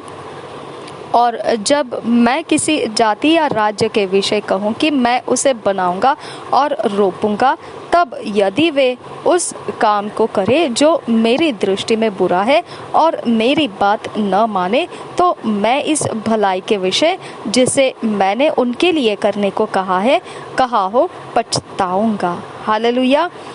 तो इस प्रकार से हमारे जीवन के लिए परमेश्वर ने रखा हुआ जो रास्ता है, अगर हम उसको नहीं चलेंगे और हम अपने मर्जी से ही सब कुछ करते जाएंगे, तो परमेश्वर हमको विश्वास जीवन में लाकर पछताता है, वो आनंदित नहीं होता है। ओके। और हम बुरे लोगों का न्याय करने के वक्त में ये ध्यान रखते हुए करेंगे, परमेश्वर के हाथों में सौंप कर हम परमेश्वर में मगन होकर रहेंगे, तो हम परमेश्वर को मौका देते हैं कि वो बुरे लोगों के लिए पछताए, कि वो बुरे लोगों का अब सामना करके उनको नाश करने जा रहा है। ओके। तो हम उनके लिए जिम्मेदारी नहीं रहते हैं, हम सिर्फ अपनी तरफ से जो रास्ते हैं उसी के ऊपर अड़े के खड़े रहते हैं। ओके। बाकी परमेश्वर हाथ में ले लेता है उनका क्या करना है। तो हम बोल रहे इसकी वजह से नहीं, ये परमेश्वर की आवाज़ है कि उसके कारण उनका जो होता है वो परमेश्वर की ओर से होता है, हमारी ओर से कुछ नहीं होता है उनका। हमारी ओर से होने के लिए परमेश्वर आज़ादी नहीं रखा है। हमारे बारे में भी परमेश्वर सोचता है कि हमने कौन सी प्रार्थना करनी है, क्या करनी है, क्यों करनी है। ओके। 11 वचन से आगे। इसलिए अब तो यहूदा और यरूशलेम के निवासियों से यह कहे, यहोवा यूं कहता है, देखो मैं तुम्हारी हानि की युक्ति और तुम्हारे विरुद्ध प्रबंध कर रहा हूँ, इसलिए तुम अपने अपने बुरे मार्ग से फिरो और अपना अपना चाल चलन और काम सुधारो। हम प्रचार करने वाले क्या काम कर रहे हैं? यही तो काम कर रहे हैं ना। हम मसीह होकर भी मसीहों को ही बताते हैं, बाबा बस करो। ओके। इस तरह के अन्याय के काम मत करो।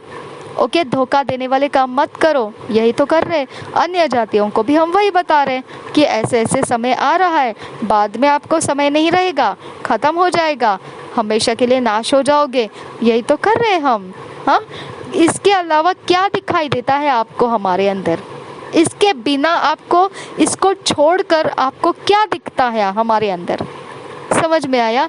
तो ये खुल्लम खुल्ला आप पहचान नहीं सकते कि ये परमेश्वर खुद आपसे निपट रहा है। इतना भी आपके दिमाग को रोशनी मिल नहीं रही है कि ये खुद परमेश्वर आपको बचाना चाहता है। हालेलुया। परमेश्वर हमारे द्वारा हम सब एक दूसरे को बचाते हुए चला रहे। ये आपके जहन में नहीं आ रहा है ना? 12 वचन से आगे। परंतु वे कहते हैं, ऐसा नहीं होने का, हम तो अपनी ही कल्पनाओं के अनुसार चलेंगे और अपने बुरे मन के हठ पर बने रहेंगे। तो बने रहिए, नो प्रॉब्लम। ओके। क्योंकि सत्यानाश तो फिर दी एंड तो होता ही होता है ना, फिर क्या करेंगे? दुष्ट का अंत तो निश्चित है ना। लोगों ने परमेश्वर को त्याग दिया। 13 वचन से आगे। इस कारण प्रभु यहोवा यूं कहता है, जाति जाति से पूछ कि ऐसी बातें क्या कभी किसी को सुनने में आई है? जाति जाति के यानी अन्य जातियों में जो अलग अलग जातियां हैं, सबको पूछ, क्या इस प्रकार जो प्रभु कह रहा है, हमारा परमेश्वर जो कह रहा है, तुमको बचने का रास्ता पकड़ो, मन फिराओ, पश्चाताप करो, बुराई से मन फिराओ, प्रभु यीशु को उद्धारकर्ता ग्रहण करो, क्या कोई और ऐसे है जिसके अंदर ये बातें सिखाई जाती है? इस्राएल की कुमारी ने जो काम किया है उसके सुनने से रोम रोम खड़े हो जाते हैं। क्या लबानोन का हिम जो चट्टान पर से मैदान में बहता है बंद हो सकता है? क्या वह ठंडा जल जो दूर से बहता है कभी सूख सकता है? परंतु मेरी प्रजा मुझे भूल गई है, वे निकम्मी वस्तुओं के लिए धूप जलाते हैं। उन्होंने अपने प्राचीन काल के मार्गों में ठोकर खाई है और राजमार्ग छोड़कर पगडंडियों में भटक गए हैं। इससे उनका देश ऐसा उजाड़ हो गया है कि लोग उस पर सदा ताली बजाते रहेंगे, और जो कोई उसके पास से चले वह चकित होगा और सिर हिलाएगा। मैं उनको पुरवाई से उड़ाकर शत्रु के सामने तितर बितर कर दूंगा। उनकी विपत्ति के दिन मैं उनको मुंह नहीं परंतु पीठ दिखाऊंगा। हालेलुया। तो हम जब जितनी हो सके हमने अपने आप को परमेश्वर के काम करने में बो देना है। बाकी देखो, परमेश्वर का मन यहाँ पर आपके सामने खुल चुका है। जब लोग फिर भी नहीं मानते हैं तो हमको कुछ नहीं देखना है। हम अपने चाल से टस से मस नहीं होना है। आराधना करना है, प्रशंसा परमेश्वर की करना है, बाइबल रीडिंग करना है, वचन पढ़ना है, अभ्यास करना है, फास्टिंग करना है, प्रार्थनाएं करना है। सब कुछ जो परमेश्वर के भले काम है, धर्म और न्याय और प्रेम के अनुसार है, सब कुछ करते हुए चलना है। जरा भी किसी भी कारण को बताकर पीछे नहीं हटना है, जैसा पौलुस हटा नहीं। वो अनुग्रह के आत्मा के द्वारा संभाला गया। हम भी अनुग्रह के आत्मा ही के कारण ऐसे टस से मस होने वालों में नहीं होना चाहिए। ठीक है। यिर्मयाह की हत्या का षड्यंत्र 18 वचन से आगे। तब वे कहने लगे, चलो यिर्मयाह के विरुद्ध युक्ति करें, क्योंकि न याजक से व्यवस्था, न ज्ञानी से सम्मति, न भविष्यद्वक्ता से वचन दूर होंगे। आओ हम उसकी कोई बात पकड़कर उसको नाश करें। हालेलुया। फिर उसकी किसी बात पर ध्यान न दे, करो, कोई प्रॉब्लम नहीं है। हाँ, हमारे बारे में जब हम वचन को आगे लेकर आते हैं, हम मन फिराव की बातें करने लगते हैं। लोगों के मन को हम पीड़ादायक बातें बोल देते हैं कि ऐसे करने से ऐसे हो जाएगा, वैसे करने से वैसे हो जाएगा। तो वो लोग क्या करते हैं, चलो थोड़ा युक्ति करेंगे। हाँ, चलो थोड़ा इनके व्यवस्था से तो हमको मानना है ही नहीं। हाँ, ना ही ये लोग जो बोल रहे हैं वैसा हमने कुछ करना है, हमको उससे कोई मतलब ही नहीं रखना है। तो चलो एक ऐसा काम करेंगे कि कुछ तो बात उसकी ऐसे पकड़ लेंगे जिसके कारण वो नाश हो जाएगा और फिर उसकी किसी बात पर ध्यान न दे। ठीक है। तो ये युक्ति हमारे विरोध में षड्यंत्र करते हैं लोग, नो प्रॉब्लम। इसके बारे में तो यिर्मयाह में लिखा है। यिर्मयाह तो यीशु मसीह के आने के पहले वाली बातें हैं। हाँ, अब तो यीशु मसीह आने के समय का, अब दूसरे आगमन का समय आ चुका है। ऑलरेडी कितने हजारों साल बीत चुके, उसके पहले लिखी हुई ये बात है। हाँ, तो फिर आपको समझ में आना चाहिए, आप कोई नया इंसान नहीं जो हमारे नाश करने के षड्यंत्र कर रहे हैं। हाँ, हमें किसी बात में पकड़कर कुछ करना चाहते, कोई नई बात नहीं है हमारे लिए ये। ओके, देखिए 19 वचन क्या है। हे यहोवा, मेरी ओर ध्यान दे और जो लोग मेरे साथ झगड़ते हैं उनकी बातें सुन। क्या भलाई के बदले में बुराई का व्यवहार किया जाए? तो इस बात का स्मरण कर कि मैं उनकी भलाई के लिए तेरे सामने प्रार्थना करने को खड़ा हुआ जिससे तेरी जलजलाहट उन पर से उतर जाए। यानी परमेश्वर का जलजलाहट क्या था आपको पता है। परमेश्वर ने तय कर लिया था किसको उखाड़ना है, किसको रोपना है, किसको खत्म करना है, किसको नाश करना है, सब कुछ हो चुका युक्ति है। हाँ, अब परमेश्वर का जलजलाहट के सामने यिर्मयाह खड़ा होकर प्रार्थना कर रहा है जिससे तेरी जलजलाहट उन पर से उतर जाए। और अब उन्होंने मेरे प्राण लेने के लिए गड्ढा खोदा है तेरी है ना। ऐसा है कि हम उनको बचाने के लिए जा रहे हैं और वो हमारे लिए गड्ढा खोद रहे है ना। हम उनको बोल रहे मन फिराओ, परमेश्वर का तलवार खड़ा है तुम्हारे लिए, और वो क्या कर रहे हैं, ढीठ बन के हमारे लिए ही तलवारें खड़े कर रहे हैं। हाँ, हमारे लिए गिरने के रास्ते बना रहे, नाश होने के रास्ते बना रहे, है ना। और फिर हम यहाँ पर बैठ के क्या कर रहे, लॉर्ड लॉर्ड ऐसा नहीं करना है, तूने उनको ऐसा नहीं वैसा नहीं ये नहीं वो नहीं, लॉर्ड जल्दी से जल्दी उनको मना ले, उनको प्रभु में लेकर आ। और वो क्या कर रहे, तू अपना काम कर, हम तेरे लिए गड्ढा खोद रहे। हालेलुया। हम ऊंची ऊंची आवाज में वचन सुनाते हैं, लॉर्ड ऐसे करके उनको वचन समझ में आ जाए, लॉर्ड उनको वचन प्यारा लगे, लॉर्ड उनके जीवन में वचनों से काम हो। Come on. और वो क्या कर रहे हैं, आपको युक्ति बना रहे हैं, कैसे आपको आपकी गलती में पकड़ के दे दे हाथों में नाश के। ओके, तो इस प्रकार से होता है, हम हर एक चीज़ में उनको बचाने के लिए यत्न में लगे रहते हैं। हमारी आराधना, हमारी प्रार्थना, हमारा वचन, हमारा सब कुछ परमेश्वर से मिला हुआ है, एक मन है।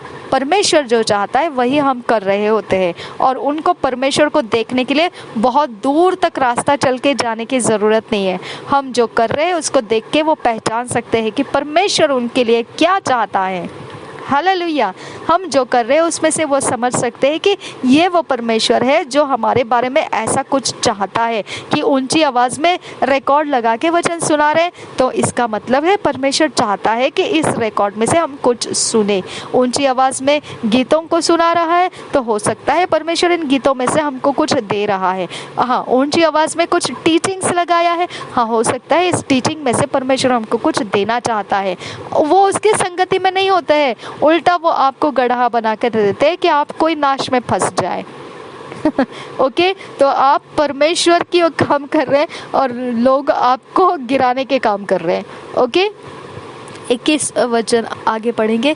इसलिए उनके बाल बच्चों को भूख से मरने दे, वे तलवार से कट मरे और उनकी स्त्रियां निर्वंश और विधवा हो जाए। ये हो गया निगेटिविटी।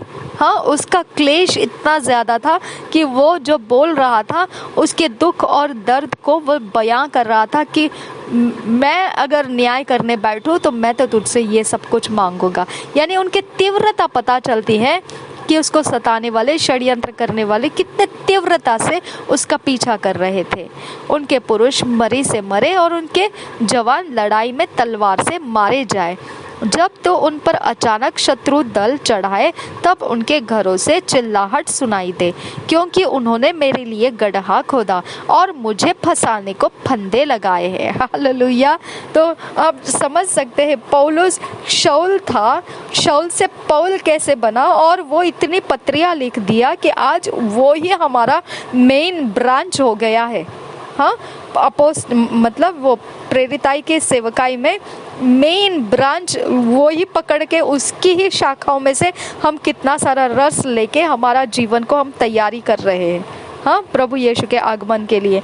यानी जो शाऊल था उसको पौल बना के परमेश्वर ने कहाँ से कहाँ उठा के कैसे उसको दौड़ाया और अनुग्रह भी दिया कि उसके ऊपर पड़ने वाले सारे फंदे फांसे को वो कैसे पार भी करना है।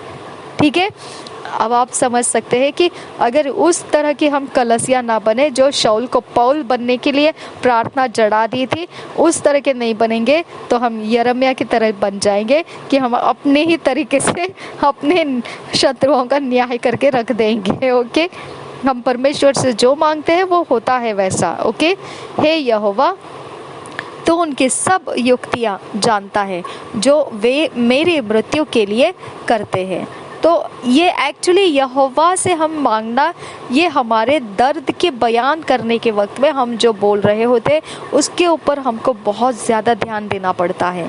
ओके, क्योंकि हमारा दुख इतना ज़्यादा बढ़ा दिया होता है उन लोगों ने, नाश करने के षड्यंत्र करने वालों ने, कि हमारा दुख हमको ऐसा लगता है कि हम और कहीं नहीं बोल सकते, तो कम से कम हम परमेश्वर ही को बता दें हम जो चाहते हैं वो।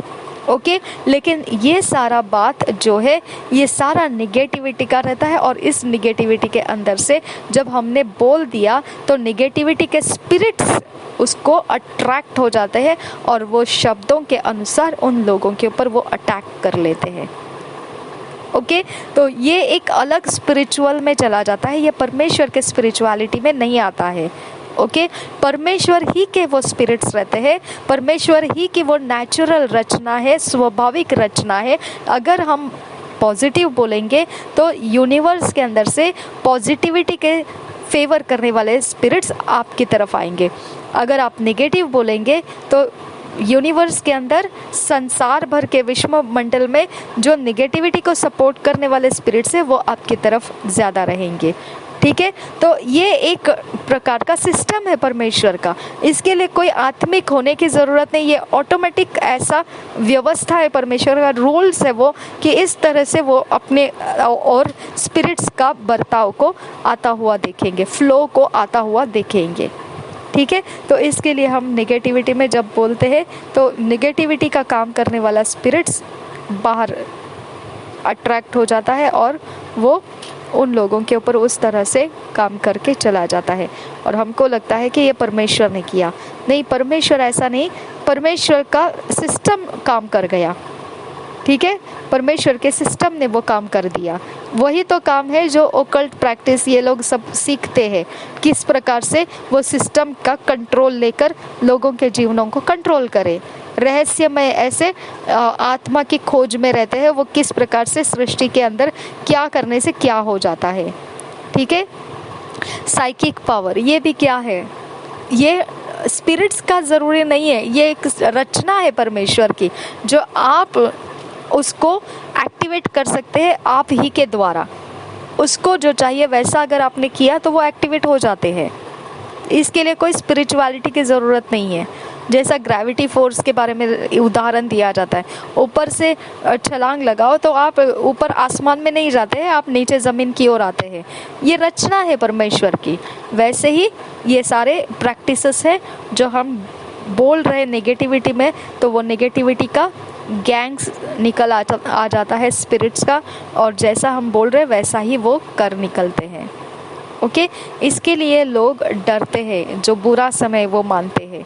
हाँ, घड़ियों को मानते हैं कि ये वाला घड़ी अच्छा नहीं है, वो वाला समय अच्छा नहीं है, क्योंकि उस समय का वो प्रहर के अंदर का जो माहौल है उसका यूनिवर्स के अंदर रचना है ऐसी कि वो उस प्रकार के काम खुल जाते हैं यूनिवर्स के अंदर। ओके, या कुछ ऐसी रचना है हमारे पृथ्वी मंडल के अंदर रहते वक्त कि कुछ प्रकार से कुछ सूरज के समय में ऐसा कोई समय है जिसमें एक प्रकार का रियाम खुल जाता है, या चांद के समय में कुछ ऐसा रियाम खुल जाता है, या सितारों के समय में कुछ ऐसा रियाम खुल जाता है। ऐसा कुछ दिन विशेष रहते हैं कि उस समय ऐसा कुछ हो जाता है ना। तो इवन वो यहोशुआ ने भी वैसे ही किया। उसने क्या किया, सूरज को डूबने ही नहीं दिया। युद्ध हो रहा है भाई, और सूरज डूबने ना डूबने से क्या फ़र्क पड़ता है, लेकिन सूरज ढलने नहीं दिया उसने, क्योंकि वो रियाम के बारे में उसको कुछ जानकारी थी। ठीक है, और एलिया का वो वक्त आपको याद रखना है कि उसने बारिश ही बंद कर रखी। ठीक है, उसने पनिशमेंट डाल दिया, जाओ, नहीं आएगा तुमको, कोई फसल नहीं आएगी, मरो भूखे प्यासे। तो क्या एक इंसान मरा? नहीं, बहुत सारी तबाही हो चुकी थी। फिर उसी ने प्रार्थना की और वो उस तबाही के लिए शांत होने का रास्ता ले लिया। ओके, तो इस प्रकार का पावर है हमारे अंदर। वो खेल नहीं है, खिलौना नहीं है, लेकिन हम उसका इस्तेमाल निगेटिविटी में भी करेंगे और पॉजिटिविटी में भी करेंगे, लेकिन हमारा वो यूज़ यूनिवर्स के अंदर भी उसको माना जाता है। याद रखिए ये बात को। ओके, इसके लिए लोग फिर कुछ घड़ी ऐसी रहती है जिसमें हल्ला नहीं मचाना चाहिए, ज़्यादा शोरगुल नहीं करना है, क्योंकि उससे कुछ स्पिरिट्स एक्टिवेट हो जाते हैं। वो एक्टिवेट होने वाले स्पिरिट्स फिर क्या करेंगे, अटैक करेंगे। तो इस प्रकार से कोई चीज़ें हैं जहाँ पर हम शांत हो जाते हैं, कोई चीज़ें हैं कि हम बहुत ज़्यादा हंसी मजाक कर सकते हैं, कोई चीज़ें हैं कि हमने बहुत ज़्यादा फूड या ड्रिंक नहीं लेना है, कोई चीज़ें ऐसी है। ये सारा पालन क्यों करते हैं पृथ्वी के ऊपर स्वाभाविक तरह से लोग, क्योंकि उस अनुसार, वो घड़ी के अनुसार कुछ रचना है यूनिवर्स के अंदर जो खुलती है, और नेचुरल स्वाभाविक तरह से लोग उसका फ़ायदा लेते हैं। वो घड़ी चली जाती है, फिर दूसरे घड़ी का फ़ायदा लेते हैं, वो घड़ी बीत जाती है, फिर तीसरे घड़ी में वो जो है वो समानता में उनके हालचाल को रखते हैं। इस प्रकार से वो उस घड़ी के अनुसार घूमते रहते हैं, वो कांटे की तरह। ओके, जैसा घड़ी का कांटा घूमते रहता है वैसे उनकी लाइफ घूमते रहती है, ओके, उस घड़ी के अनुसार। तो ये एक रचना है, ये एक स्वाभाविक रचना है, ये नेचुरल रचना है। इसके लिए यहाँ पे आपको नेगेटिविटी के बारे में मैंने खास तौर से बताया कि ये नेगेटिविटी का बोलना उसका असर कर गया उसके बाद का। देखिए क्या है, हे यहोवा तो उनकी सब युक्तियाँ जानता है जो वे मेरे मृत्यु के लिए करते हैं। इस कारण तो उनके इस अधर्म को न ढांप, न उनके पाप को अपने सामने से मिटा। वे तेरे देखते ही ठोकर खाकर गिर जाए। अपने क्रोध में आकर उनसे इसी प्रकार का व्यवहार कर। ठीक है, अब ये हो गया उसका नेगेटिविटी का पेनफुल टाइम का विवरण। हाँ, यानी उसका दर्द का तीव्रता वो यहाँ प्रार्थना में परमेश्वर को बयान कर रहा है कि ये तो मेरी ख्याल है, तू ये ऐसा कर ले, ओके, तू ये ऐसा कर ले उनके बारे में, ये इतना मुझे परेशानी में डाल रहे। हाँ, लेकिन यीशु ने क्या किया है, हमको वो फॉलो करना पड़ता है। ये तो हो गया पुराना नियम, यिर्मयाह ने किया ये प्रार्थना, ये हम लेके बैठेंगे तो कोई पृथ्वी पर दिखाई नहीं देगा, क्योंकि मैंने आपको बताया कि ये असर कर जाता है। हाँ, हमारा परमेश्वर नहीं लेता है, वो यूनिवर्स के अंदर के सिस्टम उसको ले लेते हैं, ओके, और वो सिस्टम काम कर जाते हैं। ओके, तो इस प्रकार से हमारी प्रार्थना में हम जब विवरण करते हैं तो उससे पहले ही परमेश्वर ने बोल दिया है कि मैंने तो ठान लिया है उनका क्या करना है, लेकिन ये यिर्मयाह को मालूम है क्या? नहीं मालूम है। इसकी वजह से वो क्या करता है कि ऐसा कुछ काम करने के लिए चला जाता है जो यहाँ पे विवरण बता दिया, कैसे वो उसके अंत को देखना चाहता है।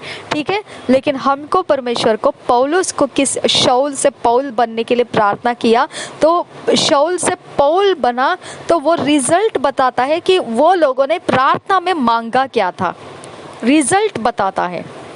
ओके, जब पतरस लंगड़े को चला लिया विश्वास के साथ, जब उसने काम करके दिखाया, तो हम उन रिजल्ट्स में से देख सकते हैं कि उन्होंने प्रार्थना के कमरे में बैठकर क्या मांगा था परमेश्वर से। हाँ, कोई अंधों को दृष्टि मिल जाती है तो हम समझ जाना है कि परमेश्वर से इन्होंने एकांत में बैठकर प्रार्थना किया था, इन्होंने मांगा क्या था। समझा? तो यही वचन है कि दरवाज़ा बंद कर और एक कमरे में जाकर अपने लिए अपने अंदर से तू प्रार्थना कर। तो प्रार्थना जब तू करेगा तो सिर्फ पिता ही उसे सुनेगा, और उसका जो प्रतिफल है, रिवॉर्ड है, उसका जवाब जो है, जो ऊंचे पर सबको मालूम पड़ेगा, ऐसे ढिंढोरे के साथ उसको जाहिर करके दे दिया जाएगा। ओके, तो हम पौलुस को देख सकते हैं, ये प्रार्थना करने वाले लोगों ने शाऊल होकर, जब पौलुस काम कर रहा था, कलीसिया को मार रहा था, उस समय शाऊल के बारे में इन लोगों ने प्रार्थना क्या किया था। ओके, इन लोगों ने प्रार्थना क्या किया था वो आपको मालूम पड़ जाता है जब वो शाऊल से पौल बन गया। रिजल्ट में आपको मालूम पड़ा वो शाऊल से पौल बन गया। तो पौल में जाने से उसका प्रार्थना का विषय क्या था, इन कलीसिया के लोगों का। कितना आसान है समझना, है ना?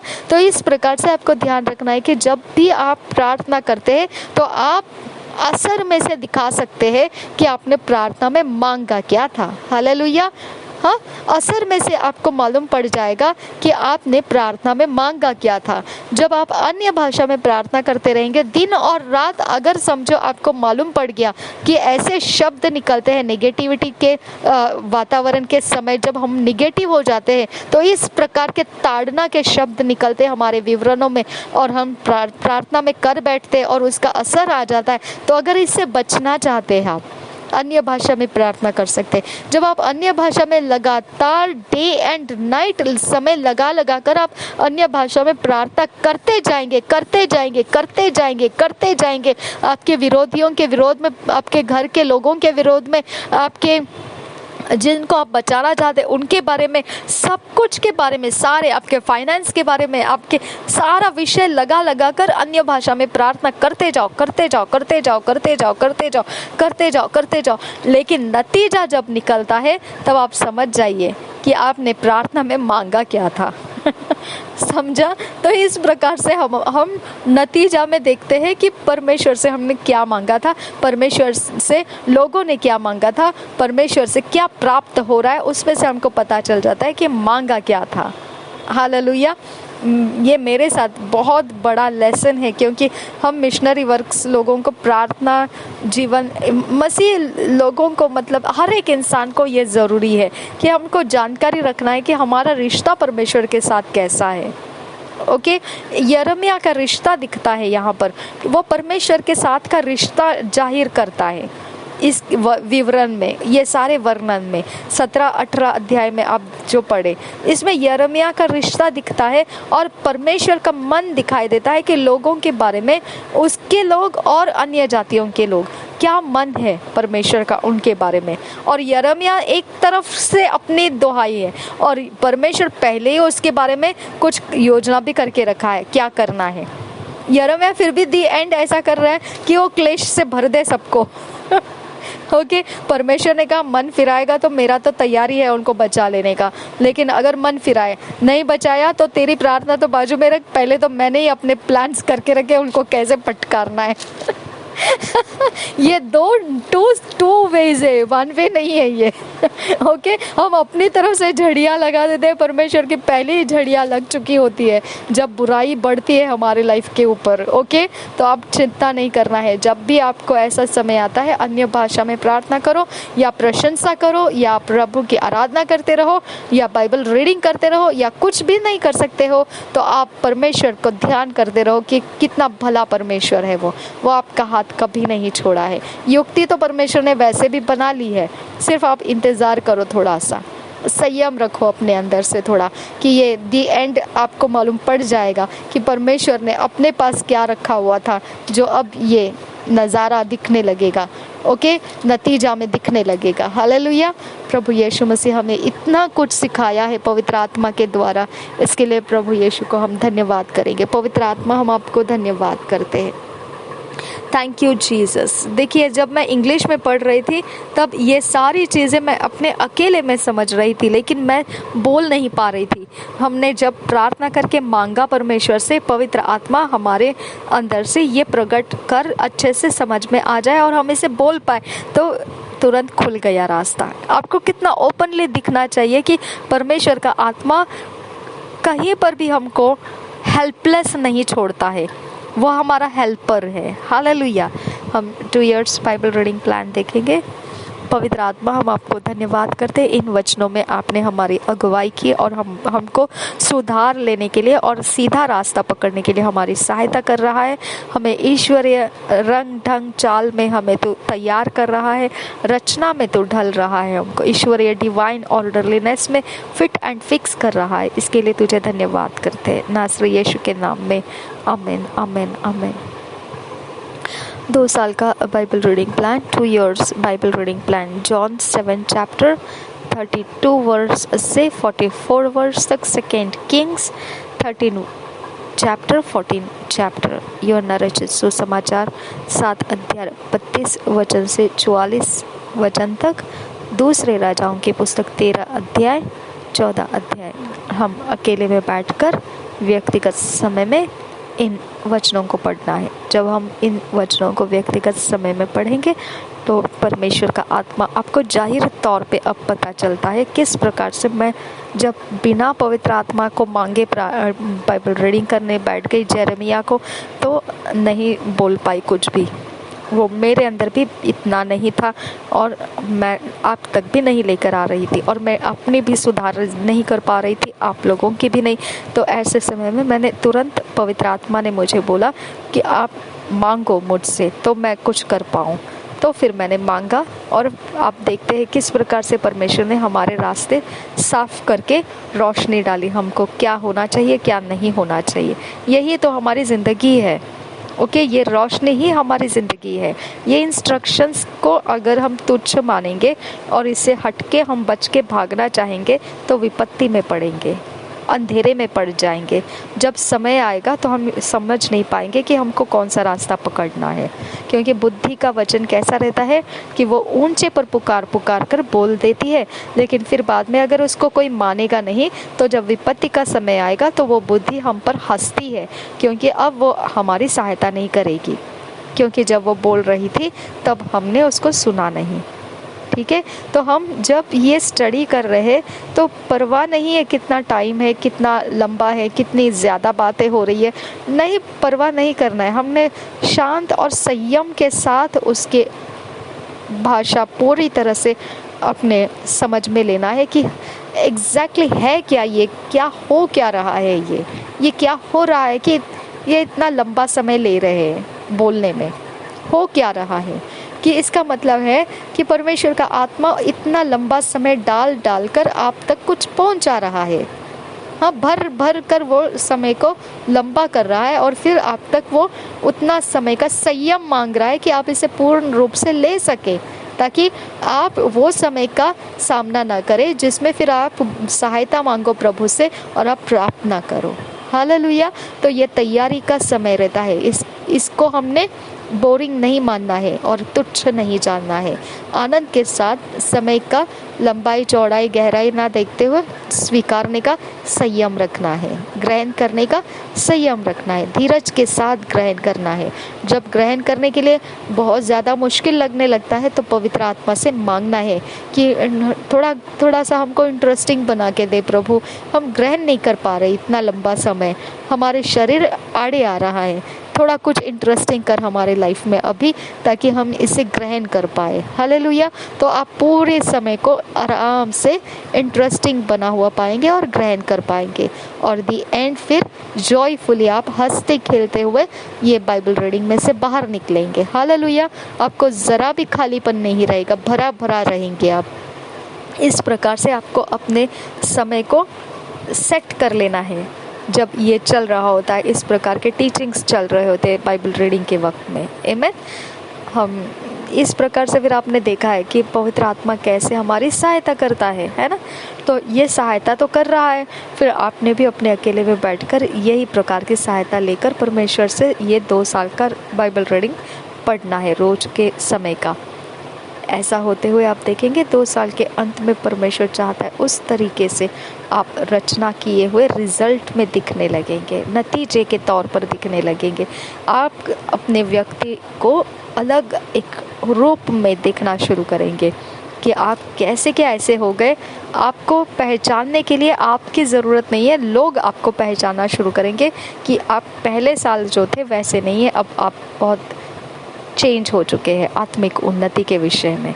आप छुप के नहीं रह सकते हैं। अगर आप ईमान के साथ वचनों का भेद लेते हुए ज़िंदगी जी रहे, आप छुप के नहीं बैठ सकते हैं। मैंने कोशिश तो करती हूँ मैं छुप के रहने का, लेकिन मैं एक्सपोज्ड रहती हूँ कि मुझे नहीं पता है कैसे, कहाँ से, क्यों, कहाँ क्या परमेश्वर कर रहा है, कुछ समझ में नहीं आता है। लेकिन बहुत लोगों तक ये चला जाता है वचन और निकल जाता है, उनके जीवनों को बदल कर आ जाता है। ओके, तो मैं ये अपने एकांत में रखना चाहती हूँ, लेकिन परमेश्वर उसे फैलाता रहता है, लेकर जाता है दूर दूर तक। ठीक है, तो इस प्रकार से परमेश्वर आपको छुपने नहीं देगा। आप जो नतीजे आएंगे आपके, वो आपके बहुत बड़ी मात्रा में फसल होगी जो परमेश्वर आपके आदर के लिए करेगा। हालेलुया।